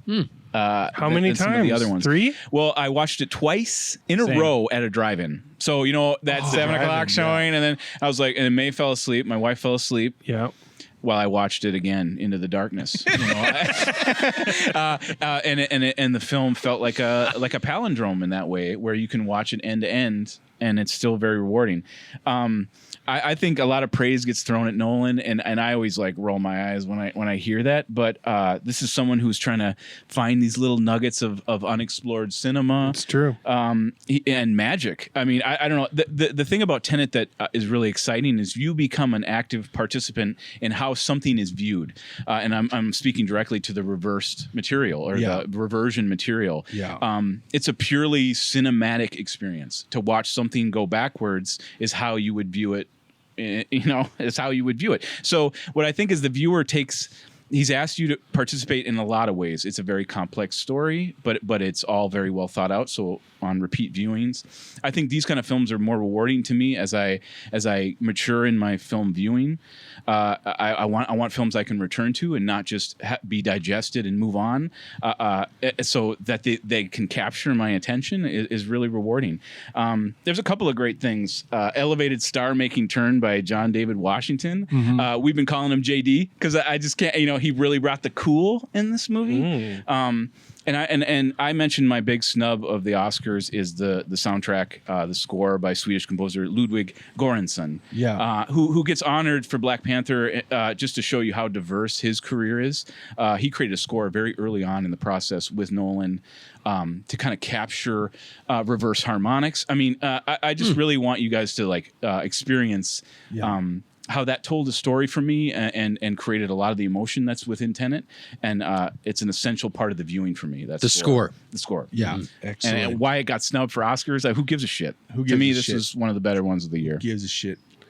Oscars, who gives a shit? And I co-sign that notion. Hashtag who gives a shit. Brother Zach. Yeah. Number 4. Number 4, Nomadland. Chloe Zhao. Nice. Available on Hulu. Deceptively simple, yet in my mind, expert filmmaking that requires a deft touch, subtle, powerful, and where many modern stabs at neorealism fall flat, this film was poetic. It got to me during the screening, but it really kept coming back to me in the days and the weeks since I've thought of it over and over again. How we carry grief and loss as we move on from it, even if we don't move on from it, how we take it with us. I thought very, very moving. The scene where one of the nomads shares her experience, kind of her peak life experience of being in the river with these birds. Oh, yeah, that was amazing. Yeah. Just like, you can't write it. You can't write that. And so she captured some of these stories from these real people. And I think McDormand and Strathern really blended seamlessly into this world. Yeah. And I thought the filmmaking just seamlessly delivered a very powerful statement about loss, grief, and aging in our society. In a way that was unique, even in a year where we have many instances of tales of aging. Yeah. So much aging. I'm sure it will be on many other lists, but very, very memorable film for me. Coming. Brother Lucas. Can't stop what's coming to you. My number 4 is my final documentary nonfiction pick, which is I'll Be Gone in the Dark. Which is, nice. I think an HBO docu-series. Allowed, Brother Bischke? It's like 3 or 4 episodes, or does that not count? Here's what to say. For the multi-part documentaries, they are allowed, but I will scold you. Gotcha. Okay, because there was some controversy is the over scolding coming, or is it happening? Murder on Middle Beach is also a Brother Lucas? I remember. Shame on you. There it is. Fair. No, but we included the OJ doc that one year, and we were all cool with it. No, the OJ doc, but they drew the line that year. Yeah, no, I understand that we were talking about this earlier on a group thread about multi-part things, and I was reading up on it, but I was like, gun to my head, like, this is what I'm telling people to watch. If they're like, hey, what have you seen? That means something. And I have a personal connection to it because not only am I a California boy, born and bred, I'm like 5th or 6th generation Californian. Like my father and his father, like all the way back, were born in the state. And in 06, 07, I was listening to Indie 103.1, and Steve Jones used to have a show from like 12 to 2, and he was like out one day. And he had Patton Oswalt guest hosting, and Patton brought on his wife at the time, Michelle McNamara, and they were giving this like radio interview about like unsolved crimes. And so that turned me on to her blog, truecrimediary.com. And then occasionally I would send her articles that I'd read about, and maybe once or twice she wrote back commenting on certain articles that I'd sent her. So when I found out she suddenly passed, I was really shocked and devastated. And then when the book came out, I immediately bought it and read it, even though I felt the book was just in its early stages of her manuscript when she passed. So like her husband and her editor and a bunch of people like finished it for her, but they did as well as anyone possibly could. Yeah, it was tough. It was a tough job. And so the documentary is basically like about the book essentially, and it's all about this serial killer, the Golden State Killer, who terrorized the entire state of California for like 30 years before he got old and had a family and stopped killing. And then of course DNA technology catches him, and they catch him, I want to say like a month after the book like came out, so it was kind of freaky. So it's just very emotional story, and the point of view of it, like with Patton Oswalt kind of like walking the viewer through his wife's life and how she got into this and why she started writing about it. Like it's just some really tragic, poetic, like life imitating art, imitating life. Like it's just crazy to me. It's like it's another one of those like Citizen Kane type documentaries where you're just like, holy shit. Definitely see it. I definitely second that. I was obsessed with the Golden State, murders, but also the book. And then I think you, Brother Bischke, texted me, "Hey, you got caught or something," right when I finished like the last few lines of the book. Just to add to the adaptation, the HBO documentary of it, they do some incredible arc lighting time lapse to create these long shadows or this menace from these neighborhoods that are really pastoral. So it was really exciting. It's almost like a Zodiac take of and very handsome, well done doc of that material. Doc, yeah. But it's very sad. It's case after case of descriptions of murder. And just knowing that the author, it was her whole life to catch this guy and to bring him down, and Completely obsessed, and she didn't get to see it. Yeah. You know, She was definitely, I think, traumatized by it and was like self-medicating and not really taking care of herself physically. And it's just scary how stupid and just fragile life can be sometimes, you know. it's a recurring theme on this top 10. Yeah. Well, the book bring and you the down. film is framed in that she's an Avenger in some way, so that that personal point of view of that material elevates it. Look, we can talk docuseries for days, okay?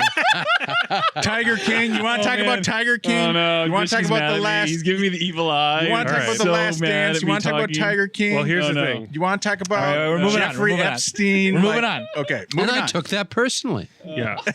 My number 4 would have been The Last Dance, but I followed the rules and I couldn't do it. Sorry. Last Dance was Censor, great, self-censor. so go see it. No, if you Last haven't Dance seen is it. 4 bones. That but would have it's- been on my it's- top 10. It's a TV Emmy winning. That was too TV. Yeah, that was too. That was Whatever. Too much archive. My number 4 is Feels Good Man. Yes. The Yes. documentary. Oh, nice. It's very, very, very now. It's an anthropological study of the tenuous line that we straddle between our physical and digital lives. It follows the creator of the Pepe the Frog cartoon as he watches in horror as his innocent character becomes a sinister figurehead for the alt-right, neo-Nazis, and many other very fine people. It's an amazing story and an amazing doc, and you have to, if you're a citizen of the internet, Yeah. you got to see it. You got to see how the food chain works and how things get mutated, and this just shows you That poor guy, man. that poor guy. I really think this doc helped me understand what was left that I did not fully understand from 2016. Yeah. In a way of that nothing else did. I like this. Really is a must-see documentary. It was very close to making my top 10 as well. It's really, really excellent. Nice. And it keeps it's not all doom and gloom. Like it keeps a buoyant feeling Agreed. throughout. The guy has a positive attitude, but he's just trying to ignore all these right-wing trolls, and they keep resurfacing. You can't get rid of them. It's Yeah, you whack-a-troll. can't. The internet remains helpless. undefeated. Yeah. Yeah. Okay, my best doc of the year, number 3. We're in the top 3, folks. Top 3, guys. Spaceship Earth. Whoa, yeah. Y'all might have Interesting. remembered we Lodgecasted this documentary back in May of 2020. Seems like a decade ago. We were in a dark place. Had some parallels. It gave me hope for the future of the lodge. Yeah. Never doubt that a small group of citizens can change the world, or at least come together and build Biosphere 2 and quarantine inside of it for 2 years. Amazing footage throughout of this remarkable experiment. It's a cult documentary done right and a true inspiration to the movie Lodge. I recommend all lodgers see it. My favorite great. doc of the year. I loved it. Spaceship Earth on Hulu, probably still. Okay. Brother Nate. Can we just also just say, Yeah. Hulu is a great app. Who knew? Yeah. I've discovered in Hulu's this always last there for year me, or two, excellent foreign, indie, art house, and Tons of stuff on there. great TV comedies. Yeah, I mean, it is. They have just- another round, Put right like now, Netflix so- to shame, in my opinion. Like, yeah. Hulu is infinitely classier and better shit on it than Netflix. I will Yeah. say my subscription just lapsed, and after this recording, I'm going to sign right back up. There You you should. go, You should. man. Hulu, we're Yeah. looking for you want sponsors? looking at you. We'll Ron- help you out. HBO Max. Shout out Shout to out. Rami, probably the least talked about best show on TV There you on go. Hulu. Is he allowed to talk about TV? No, that's We'll edit that out. Okay. Brother Nate, Brother Nate, number All right, 3. all right. We're gonna shake. I won't. Brother Nate's gonna shake it up. Brother Nate. We're gonna shake it up a little bit. I got number 3. I got Possessor on my list, and I don't know where it's not gonna show up. I don't know where the winds are blowing on this one, but this movie should have had promo items that said, "I lost my lunch at ... Possessor." Yeah. A spectacularly violent film from beginning to end. I think it's the best horror entry of the year. I need to have a horror every year Yeah. just to see where the barometer is, and this is a hell of a barometer. I mean, well, we like him. We like Brandon Cronenberg. We like him a lot. Yeah, the son of David Cronenberg, who's following in his father's sacred body horror footsteps with this. Oh man. The one thing that I kept when I watched it, I mean, it's obviously, we all know if you have seen it, Unrated. it isn't just about the blood and guts. There's a lot operating within, like all of Cronenberg's. There was a lot operating under the surface. So I'll definitely mention that. But one thing I think about Possessor is it would have been a very cool episodic television show. Sure. And I don't say that Like a at fucked all. up quantum leap. Right? I don't say that at all about any Dark any quantum material at all. leap. But each possessor, just think about that. Each possessor being a new bizarre case study. It would be fantastic. That's all I'll say about the film. But a special mention for Andrea Riseborough for not taking these obviously silly, trite girlfriend roles and going for it. consistently choosing challenging material again and again. She's the secret best, for me, the secret best actress of the year. She likes to dabble in like arty horror, doesn't she? Yeah. She's- Very unglamorous. Yeah. She's Mandy. Mandy is a great example. I'll view anything she does, so I just wanted to mention Nice. her. Number 3, Possessor. Nice. And Jennifer Jason Leigh. All right, Brother Zach. Number 3, we've talked about quite a bit, so I won't belabor too long on it. But for me, number 3 is Darius Martyr's Sound of Metal, available on Amazon.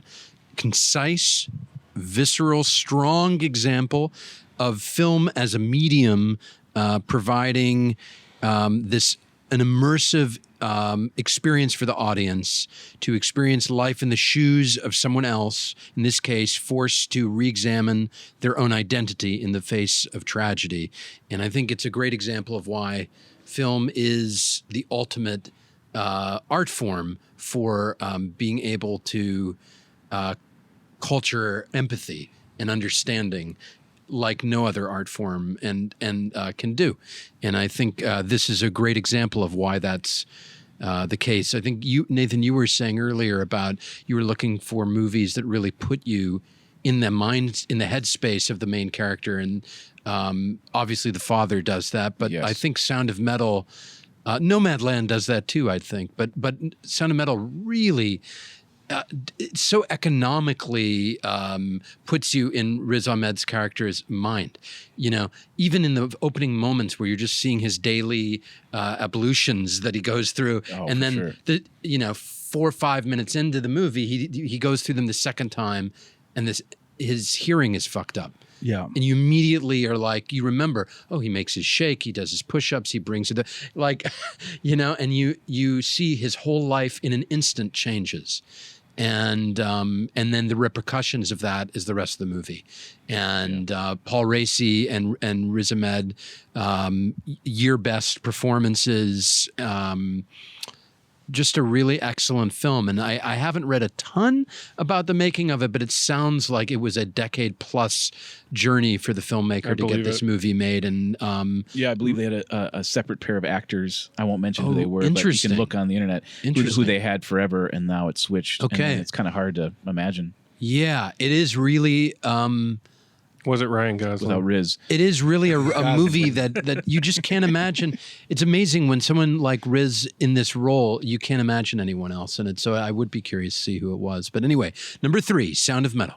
Boom. Brother Lucas. Great. Number 3. No more docs. Yeah, here we are. No more TV. Into my bread and butter, the narrative features. Number 3 has been talked about. It's been on some of your lists. It's The Father. Yeah. So self-assured. It just runs so smoothly. Like it's a taut 96 minutes. I watched it on Easter Sunday with my mom after we went to this drive-in church ceremony in North Hollywood, which was kind of surreal. It was like a first for me, doing a drive-in ceremony where they like give you the body of Christ through the window. It's a doc just like based on that should happen. Yeah. And so we had brunch at her place, her apartment. And then afterwards I was like, we should watch this because, she's in her 70s and is not getting any younger. And God forbid she starts losing her mind. But like Brother Zach was saying, this was like a very empathetic portrayal where it's like, wow, they're doing a great job of not only, making us feel what it's like to be Anthony Hopkins, but also his, daughter and her husband and all the other, the nurse or the assistant, like all the other like supporting characters. And by the end of it, like my mom and I were both crying, like we're both dabbing our eyes with like with Kleenex that she's got set out just permanently, like an old lady normally has. So yeah, that hit me really hard just because I had zero awareness of the movie, and then when I was looking at the nominees and Anthony Hopkins popped up, I was like, I have to see this because I have no awareness of it, and it just knocked me out. So it's definitely something to check out. I think Olivia Colman too. I mean, we've got to mention her. How Yeah. she's bouncing off those scenes with him, and It's not a showy role, but she does She's so exactly good. what She's one of our so best. good. She's one of the best. Yeah. Every role in that is great. Imogene Poots plays like a nurse, and it's Yeah. like they're all heavyweights to me. Like they're all stars in their own movie. Rufus Sewell. Yeah. He's when the movie really picked up from Yeah, when he really he starts good. pressuring her Yeah. to put her in a home and stuff it'd be like a that, very handsome play. You think about that, but that it's a film adaptation, and they can do all these different things. He really justifies elevates why it. it's a film, you know? Yeah. And I think that's a great point. Like a lot of plays that make their way to movies are like, well, it was a good play, so why not make it a film? This And they play it really safe too. Yeah. They kind of just shoot it exactly how you do it, masters to cuts. And, Yeah. And this really, really took advantage of the medium, and I'd be curious now to see how it works as a play. But I think it must be different because as a film, it's pretty special in a way that is wholly cinematic. I think. Yeah. Suffice it to say, you guys see The Father, y'all. Brothers, Go see it. yeah, we just keep hammering it. Lodge Master Matt, what's your number 3? Number 3, I'm syncing right up with my boy Nathan. It's Possessor. Yeah. I didn't think it would show up. Oh, I'm so pleased. Hands down, the most viscerally violent and disgusting film I've seen in recent or distant I lost my memory. lunch. I lost my lunch at I'm making a sticker. Possessor. And I couldn't take my eyes off it. It's not for everyone. It's not for the vast majority of people. But if you've survived and thrived through David Cronenberg's filmography, Brandon's the boss of the next level that you got to face. All right, I got to see this. Zach, you have not Zach, you seen haven't seen Possessor? And I listened to the episode. Oh. And as I was listening to the episode, because I didn't expect, You're gonna squirm that all as the way listening to to the heaven. episode, I remember where I was running as I was listening to the episode. It's and I was trauma. going, oh fuck, Yeah. this one, and this is a real one. Even hearing And about the two it of is you traumatic. guys, yeah. So it's on. And It's, we landed on number 3 together. That's Yeah. great. That's great. It's gonna make a screening on my Thought couch. it'd be in the top 3 of most of us, but crazy. What a year. It's a beautiful movie. All right, guys, I think we're to the top 2. Another. Beer me, Bischke. Beer me. Bischke's in the zone, do it. man. Let's do It's like it. don't talk to your pitcher in the middle of a no hitter. We're like Yeah, we got to start making Oscar jokes about how long this is going. No way. I actually am impressed that with the 5 people talking about all of this, we're just plowing through like at a flash. It's all pace. about a paragraph, which is really Well, great. keep us on. All right, here we go. Number two. Listen to me. Listen to me. Pronunciation. Maintaining .05. Pronunciation of names. Quiet, everyone. Quiet. Okay. Number 2. Raz? No. Riz? Another round. Number 2. Another round. After hearing the praises of this movie from Nate and Zach and even Lucas, I knew I was going to love it. 2 days ago, I finally watched it. I loved it. Yes.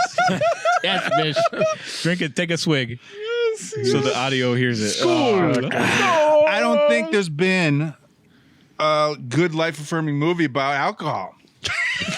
But this one, usually we get Ben Affleck as the alcoholic. Oh, yeah. In the way back. Preach to the audience. But not all of us are alcoholics. No. And for the ones that aren't, drinking is a mighty good time. Preach. And Tom Vinterberg captures the drunken spirit throughout this movie. 4 Danish college professors go through their midlife crisis drinking and keeping their blood alcohol levels above 0.05 and even 0.1 at times. I had a lot of laughs. This is Oscar worthy from Mads Mikkelsen. It's a beautiful celebration of life. It's a whole beer. I love you, He's Bish. down a whole beer. And a beautiful Don't edit that out. Don't edit. I'm not editing shit. and a beautiful celebration of drinking. Everyone, if you could raise a glass or whatever you have. Oh, great. Yeah. Cheers to this movie. Hey, Another round. Another round. Yes. Another round. Cheers to the lodge. Cheers to the Skull. lodge. Skull. Holy crap. Okay. Take over, number Nate. 2 goes right into the drunken party. I got another round as my number 2. Wow. Cheers. Cheers. Again. Cheers. Here we go. Another beer. Here we go. Yeah, I'm gonna drink to this. Cheers. Drink to I that. love you guys. Oh. I really needed this film. It was recommended, and I was like, I'm not gonna like this. I mean, how am I gonna fly with this? But when I eventually saw it, I mean, it captivated me with its wild beauty, its emotional depth, as we're all gonna mention. A great deal of joy. I think a great deal of the joy watching this film is Mads. He's great. He's a movie star. Yeah, and I kind of love these non-villain roles for him because it shows you. I mean, this is a Danish film by a Danish filmmaker, so he's like Harrison Ford over there. I mean, he's charismatic. He is the romantic lead of these movies, but he's really incredible in this. I don't want to belabor too much about this, but I think what I like about Another Round, and it's almost number 1 for me. I mean, when I saw it, I was like, oh, that's number 1. That's the best film of the year. I remember I looked to my wife, that's the best film of the year. like it hooked me, kind of like, I love Paris, Texas, and how you watch that film and it kind of grabs you right away, and you're like, that's the pain that I'm feeling. You recognize with it. I don't know how Another Round captured that for me, but it was the pain that I was feeling. The thing about it is the premise seems certain to become a farce, certain to become a kind of a maudlin tragicomedy or whatever, or a too slick morality tale, but it never does that. It's a wonder. So cheers. Another round. Another round. It should be number round. 1, but it's there for me. Another round where we are. Nomadland where we're going. We'll see. We'll see. And to second, The Hunt and some of the other works by, it was really fun as a filmmaker. It was fun with my film school background to think about Dogma 95 again, and think about those filmmakers. And Celebration was an early indie that I saw that really was like taught me to think about film in another way. He's got a different direction than Lars von Trier. That's So it's fun that all came back into my life with this film, which is kind of lighthearted or something I would share with a lot of people. I mean, it's The Hunt is not that, Zach. No, but it is a better The Hunt. film. Oh, baby, The Hunt. All right. But Man, another that round, floored me. Steve Carell is going to be cast in Robert Zemeckis' Another Round. I can't wait to see them all drink it all They're over drinking again. Coors Light. It'll It'll win be Best digital Picture. beer. It'll be digital beer. Win Best Picture, Coors Light. Golden Globe for Best Musical or Comedy, and I can't wait. The Hunt is 4 bones, and that's all Moving there to is you, it. Zach. Moving to Okay, you, number 2. number 2. Number 2. Now, I went back and forth with my 1 and my 2. Uh-huh. The defining thing for me in 1 and 2 is I think less people, although we've mentioned it tonight, but less people are aware of what is now my number 1, and therefore it's going to remain my number 1. All right. Because I want people to see it. But so number 2, which could have been number 1, Sure. is Collective, the Romanian film collective, Alexander Nanau, available on Hulu. Okay. This Put film, a fun spin on this one, Zach. I really, no, really. Lucas, buck up. Give it another go. Give it another round. This film, yes, it's about. There should be trigger warnings on this. Yes, And it there's is about Be a spoiler. tragedy, but it's actually a bit of a thriller. It is not a depressing. It's not a weeper. It is emotional. There's a lot of tragedy in the film, but there is a pulsing thriller at the center of this movie. It's all documentary? Is it like docudrama? It's 100% documentary. It's 100% verite. That's what's this movie is lightning in a bottle. Yeah. Lightning in a bottle. There are no interviews flashing back. The cameras are there for the entirety of the narrative. Yeah. The movie in the opening 90 seconds sets you up. There's a fire in this nightclub. A lot of people died. The entire government changed over because of this fuck up. It is so fucking compelling. Is this available streaming? Zach? on Hulu? On Hulu. It's available now on got it all. Hulu. I will see it before Oscar did. And I It's my just number 2 on what I missed. and I'm heard such curious, good things. has there ever been a film that was nominated for Best Doc and Best International Film? That's what I before? couldn't understand. I didn't know That docs could be could a get milestone. nominated for That could be a international milestone. film. Yeah. Well, it's incredibly tense. It is political thriller, mob film, and human tragedy all in one. Feels like it's going to And, take a trophy home, doesn't it? Gotta see it. It's special, guys, and that's why I just say to Lucas, give it another go because it deserves to be seen. Lucas is ready. It deserves to be Oh, seen. Lucas, See, you stopped it? Incredible filmmaking. Yeah, I made it like maybe 30 minutes. Like I made it 20 or 30 minutes. A solid first act. Like 2 in the morning. It was late at night, yes. Yeah. And I was just like, oh man, it was dark. I like darkness. My Brother Lucas. My number 2 is similar to Brother Bischke and Brother Nate. It is Uh-oh, here we go another again. round. Ready? Here we go again. How fun Here we is go. it? Come on. I'd like to skull. Cheers. Skull. Another round. Lucas, My Danish friends. To all my Danish friends. That ending is exuberant, right? Yeah, the original. that last the year. Great original, ending. the original Go ahead. title is called Druk, which I guess translates to "I'm not drunk," which I thought was a great title. Yeah, like, how the hell is Original that? I language. was wondering. Druk. But everything that Brother Bischke and Brother Nathan talked about, I second. You know, Mads Mikkelsen is like Brando, Dean, Cliff, like, yeah, Harrison Ford, like any star whose face you could just watch like in anything. And when I say anything, I don't mean The Hunt. I'm talking like Valhalla Rising. Like you just show me him on a big the screen. Arctic, there's a movie called Arctic. Guys, if you're into him at all, like watch Arctic. It's Hannibal. Yeah, I have wanna to see see Hannibal. all I've the heard great Refn things about ones, Hannibal. like, yeah. But what Valhalla really hit me too with the film was how relatable it is in that it's about this middle-aged like ennui or Inuit. What's his Ennui. Ennui. where you've got everything, right? You've got your family or your friends or your job or career or whatever it is, but it's like this is it. Like your life's not changing, it's not getting any different or better. Like this is who you are. Like this is how you're probably going to live until you die. And the whole catalyst pain I is was like, feeling. yeah, it's like everything we're turning- feeling, and it's This is like the pain oh, I'm feeling. man. The guy So it's turning this- 40. Yeah. It's like this Yeah. I'm inspirational kind of like uplifting movie in a way that touched me, that had me laughing and it had me cringing, and it just gave me all kinds of feels. And so I just can't recommend it enough. Like it's brilliant. Boom. cheers. It's best, Cheers. best picture in any world. God, what a year. Cheers, skull. There is a I think testament to how Nathan's many clipping above 0.5. Lodge Master. Nathan's at He's point- watching me. 0.05, sorry. Nathan's Lodge at Master's point keeping one. me. Nathan's at point one. I'm a point 1, yeah. I'm drinking Perrier. Number 2 for me, Yeah. Promising Young Woman. Oh, Everything. yeah. Hasn't come up yet. Yeah. Everything this movie set out to do, it nailed to the wall. I love the performances, especially my sweet, sweet Bo Burnham. He can do no wrong in my eyes right now. Love the script, love the direction. This was a direct hit for me.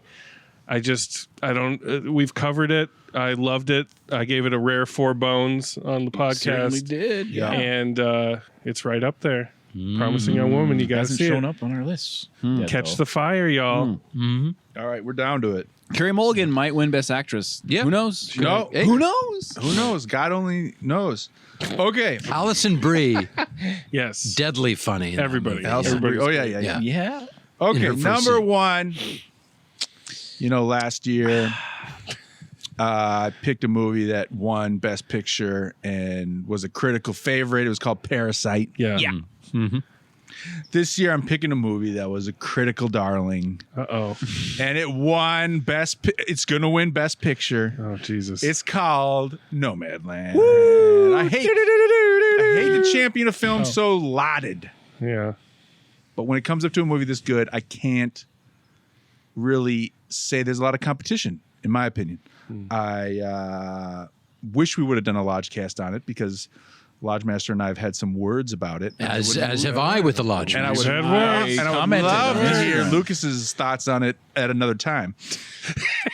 But it's got a lot of what I love. Improvisation. I'm sorry. I'm at point 1. I'm not editing anything at this point. Improvisational blend of fiction and This is verite. No. Improvisational very blend of fiction and documentary. We got the road trips through the American West with the Terrence Malick worthy cinematography. I took a road trip last year to Minnesota when it was COVID, and it was just like, this is the same thing. And then the best performance of the year from Frances McDormand, who should have won for this movie over 3 Billboards, in my opinion. And 3 Billboards, whatever you want. She won for that? Yeah. She won for 3 You Billboards. believe that? Come on, won Best What are you guys Picture. talking about? Oh my God. She's great. fine. She's 3 great. billboards. That though. movie intensely does not good. deserve But any award. Nomadland Woody was is so good. superior. Nomadland, I thought she was just superior. And let me just praise to the heavens, writer, director, and editor Chloe Zhao gives us an eye-opening portrait of survival in the 21st century. Our future is out there. We're going to be in vans. We're going to be driving around.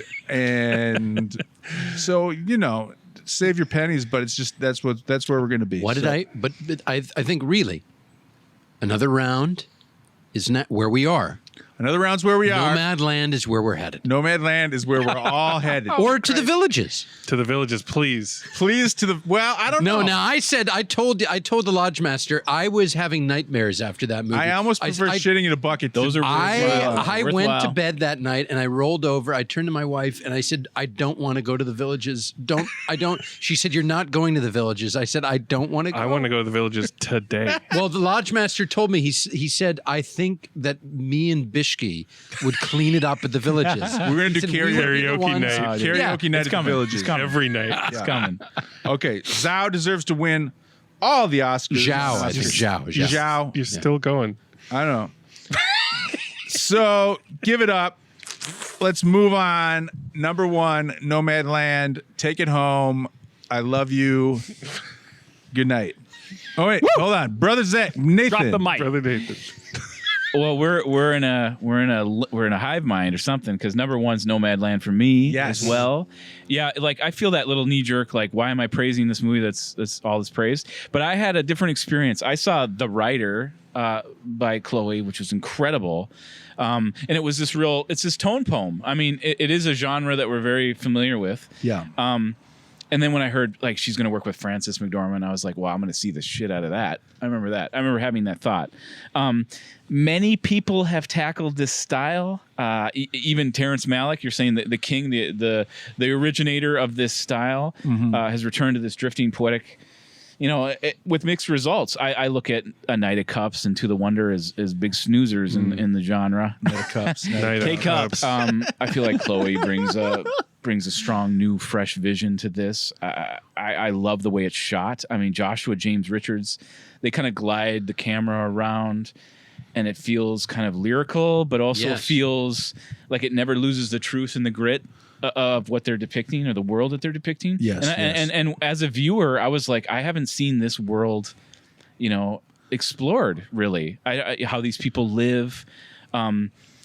there's a magic to it where the real actor or the actors and the real people blur, where you just have no idea who, Sutharam is one of the greatest character actors, but he is seamlessly blended into these real interviews from all these different people. Yeah.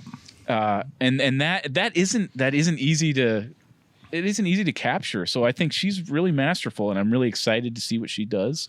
I'm a Frances McDormand fan. I think she has charisma.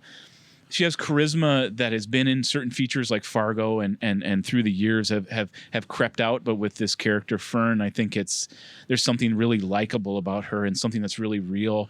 She feels like a real person. So that connects back to my connecting to a protagonist I did with her. I mean, I was into it. So that's the synergy. I think there's something with the cinematography. I know they're linked, and Chloe is a director, and I think Francis, and they have something here. So for this film to be honored, it's what a special year for this film to be honored. It's strange how, I mean, I don't whatever care. people think about it, but like Oscar's not like picking the best movie of the year, like just for me, from my perspective, or like, because it's not usually that. It's usually like. We got it last year. It's usually We got it last year. It's usually Green Book. I mean, It's like usually really, Green it's really Book. something Yeah. that open Yeah, and but shuts that you watched with your family, right? But we did get, the Oscar been doing a little better, right? We got Moonlight. Maybe the We Academy. got Moonlight. We got Parasite. And, we're probably going to get Nomadland. So The Academy's taste is improving. Yeah. And for that, we must applaud them. Brother Zach, number one. Number one, this film, since I saw it, I think last summer, has been my number one. And that is The Painter and the Thief by There it is. Benjamin Ree on Hulu. I love it. I love it. The scene that Lucas mentioned is the scene where you're like, the movie just takes you over. It also, I think, has tied with Another Round the best closing shot of the year. It is a stunning documentary. Oh, yeah, in a year The of Painter, great yeah. documentaries, fucking robbed of an Oscar nomination. Yeah. It is a travesty. A lot of docs DGA were- nominated it Very for strange. documentary. Yeah. You're right. It's It weird. is very strange that I don't- included. Yeah. Didn't get picked. Yeah, I don't know if it's because if it's not the director's first film, it's the second. I don't know if it's because You know what it was? I when I was watching Rise, it on Friday night, so it's fresh in my mind. I remember thinking they didn't nominate it because it almost feels staged. Like it almost feels It does. scripted That's and right. fake. You have It's to like, read about it this to be drama like, is too crazy. The story's too perverse. Like there's no way you captured this moment. like I say, it's lightning in a bottle, but there's something about Painter and the Thief that just really, really connected with me. It just, in a way that like, it said everything to me about what art, any form of art can do, and the intentions of the artist. And I just love it. It's a beautiful, beautiful movie, and it's pretty remarkable. And it's not getting the same level of attention in a crowded year that a lot of these other But now docs. it's Brother Zach's number one. It's my number one. I I stand think it's by a great it. number one. After seeing it, like it stayed with me. I think about it every day. Like it's very. Thank you, Bishop. It made me amazing cry. story. Yeah, it definitely Yeah. made me cry. Yeah. Great ending. tears Really welled great up in my ending. eyes. Amazing ending. Amazing ending. Brother Lucas. Does anyone want to guess what my number one is? Anyone? Underwater? Yes. Yeah! That's correct. Yeah. It is Bishke. I'll cheers to Brother Bischke guessing correctly. No, I love it. I love it. Cheers. School. School. This is what the lists are all about. Yeah. I mean, really. So let me walk you through this because I'm not just doing this to be like an Armand White kind of troll, because I know there's like people out there like Brother Ben or Brother Justin are probably rolling their eyes so hard at me right now. Because for most people this is a two-bone movie. But for me, but it's so wet. But for me, it was I think it might have been the first film I saw in 2020. I just checked while we were sitting here. I went through my Letterboxd data again. You got to sign up. It's amazing. I saw it January 15th, 2020 at the Burbank 16 Before Times. Yeah. And I think the reason it hit so hard because I just dawned on me when we were sitting here. So when I was going back to see when I saw it, what's great is there's like a diary of everything I've watched. So leading up to that, I was like, where was my head at before Underwater, right? Where were you? What did I see before Profile Underwater? this boy. I saw Cats. Okay, what did I see So before? you should be riding high. What did I see before Cats? Richard Jewell. Like, okay, and, you start going through like all We're these watching movies in anything, December, and I'm like, man, these movies All suck. the hits. It was like a palate cleanser where, for once, I wasn't being tortured or punished, with Palms or The Mule. It was just like a B picture popcorn entertainment that was, cut to shreds and lean and mean, and I think there was a missed opportunity in that. Kristen Stewart's character should have had like a love affair with Jessica Henwick, who was the Chinese character in the film, and instead it was like more kind of just straightforward. But nevertheless, Is this a live top 10 rewrite? yeah, He loves it. It's his number one. But this was the only movie last year that I remember recommending to my BFF, and he is a busy the BFF. man. You can be my best friend. You can be my BFF. He's a married man. He's a father. He's got 3 young children. And I was like, dude, go see this on your lunch hour. Like, go to the movies and see this. And he was like, fuck you. That movie looks terrible. Like, I'm not seeing it. And I don't think he did. And then when eventually he did, he was like, you're wrong. It sucks. And I was like, no, it doesn't. Like, Classic it's great. BFF. So that's my Classic number one BFF. because Number one, because- despite the BFF. because it was the only film I saw in a theater in 2020 that really arose above the 3-bone rank. Wow. I think a full balanced diet of a film goer Yes. is watching these genre films. Absolutely. I love a cool spy thriller called Tenet. It's like I needed to have that on my list because I need the Just a quirky little picture called Tenet. You I need need the Possessor. variety, a quirky little spy thriller, but just that genre that can play with you and is durable, and those are exciting to have in your viewing and your watching. I got variety. So I honor that. I just want to make an Lucas. announcement before we get to Lodge Yeah. Master's top.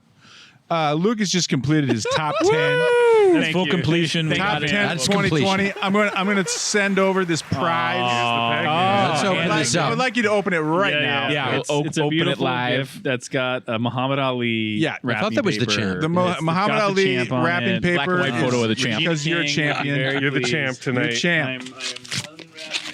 Ripping it Blu-ray. hard. See the Blu-ray Wow, logo. it's a Blu-ray. Yes. 10 film collection. Wow, Bischke, thank you. Best of the 1990s. Yeah. got it. What are the films? 10 90s Oh, nostalgia man. is List 'em paramount off. Oh right man, now. there's so many good ones. I'm List about to 'em off. cry. Okay. In no particular order. No particular order. The Matrix, Yeah. Dumb and Dumber, You got The it. Shawshank Redemption, Wow. Friday, The Mask, Goodfellas, Austin Powers, International Man of Goodfellas. Mystery, The Wedding Singer, Rush Hour, Unforgiven. Bischke, those are all I would come over there and hug essential. you if it Whoa. wasn't COVID times, but, Yeah. but thank you. I'm We're bowing so down. close to the hugs. Love and We're light. so close. We're gonna hug next time I we owe see you each many other. hugs, but I will cherish this, and we will all watch these together. That's a great at gift. Lodgiversary. Wow. I love those My bundle. goodness. 10 those films bundle for Blu-rays. 10 great films. Oh, that- Wow, Thank 10 you. for 10. Thank Now you, we Brother come Bischke. to the Lodge Master. Oh my God. I Lodge am a Master lucky Matt, boy. the film of Wrapping the night, it up. the Wrap film of it the up. year, the film of right. the decade. It is the film of the decade. To start the decade. You'd think that Nomadland would be somewhere on my list, and I'm not gonna. I wouldn't think that after speaking to you. I'm not going to scrap with you fellows. Okay. I'm just all I will say is that had it been a documentary, it would probably be on my list, but it wasn't. Okay. So I returned to the Jellicle choice, which is what I did last year. I thought this would come up. It wasn't the Jellicle choice is what I did last year to bring Cats into the top 10. And I'm going to continue that spirit. And what a Jellicle choice film is a film that sticks with me and just makes me ecstatically happy every time I think about it. Yes. And if I hold up the jewel of that this film is to the light from different angles, it hits me in different ways every time. This film was released in 2020, makes me smile harder than all the rest of these films whenever I think about it. It may very well provide these bushels of love and light in my heart forevermore. It's hilarious, both intentionally and especially unintentionally. It's legitimately shocking. It's lovingly inept. It's absolutely everything I look for in an evening of entertainment. And somehow it's so much more. It is with great pride and humble honor that I announce my 2020 number one Jellicle choice as the one, the only, Tyler Perry's A Fall from Grace. Yeah. Do what you will along with all these other stuffy recommendations, A Fall from Grace is What? waiting for you tonight on Netflix. It's right there. Lucas fell it's asleep suggested during the every recording of the episode, so you don't get to say jack shit. There's like 6 salad dragons. There were countless I'm salad seeing dragons. this now, dude. Jack into the madness, and then listen to our episode, episode number 81. Is that the one with Cicely Tyson at like Yes. 100 years old? Her final way film. Wow. Respect to Cicely Tyson. Oh, rest in Respect. power, Sister Cicely. Get yourself to 0.05. That is Get yourself to Oh my 0.05, God. and then have 0.5 grams of whatever your favorite Jellicle choice. Jellicle choice Or higher. herbal essences, and then watch it. Listen to our amazing episode. You're welcome. All right. We did it. Well, Love and light. we kept this under an hour. I'm grateful for that. No, we did not. We did not. The sunset we got here was warm. It's You like know what? dark. I'm like shivering. Every year, too. it gets bigger and better, and I love it. We got lots of exciting movies coming up in 2021. Yeah, we do. These are some of the movies that I listed last year on the Oscar show, but are probably coming out this year. James Bond in No Time to Die. Maybe. Finally. Top Gun Maverick, probably. Can't wait. And Thanksgiving. finally, maybe Timothy Chalamet in Dune. Come on, dude. So y'all, get vaccinated. 1-2 shot. Moderna or Pfizer. Or Johnson & Johnson, or one and done. J&J, one and done. My brother's doing it this Available week. right now. So get there, and we'll see you in 2021, probably at an AMC theater. Oh, definitely AMC. I reactivated my A-list. Your A-list I is am, coming back. I am, A-list, baby. I am Show a ready little to love go to Lemley. Show a to the little love to discount. Love to Lemley. Lemley. The discount Tuesday night. A little love to the ArcLight Culver City that's closing. But It was the getting Vista evicted. and the Egyptian. They could fight it. And a little love to Netflix's Egyptian. How about the new art? But the new art. The Vista. I New give a shout out to the Beverly, Vista. Bring it home, Bischke. Anyway, good night from the backyard of the lodge. I hope you enjoyed our The official top lodge. 10s. And you know what? We're going to be back in theaters in no time. So you're going to want to slam that subscribe button. And you all. And That's you, the appropriate response. and you're also going to hit us with the Instagram comments. Call us on the phone number. I forget what it is, but You know it.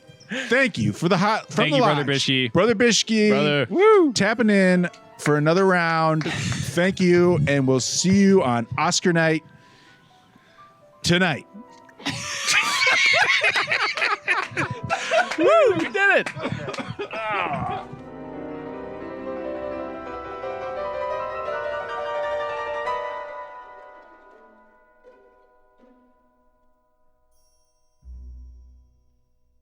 I had a lot of laughs. This is Oscar worthy.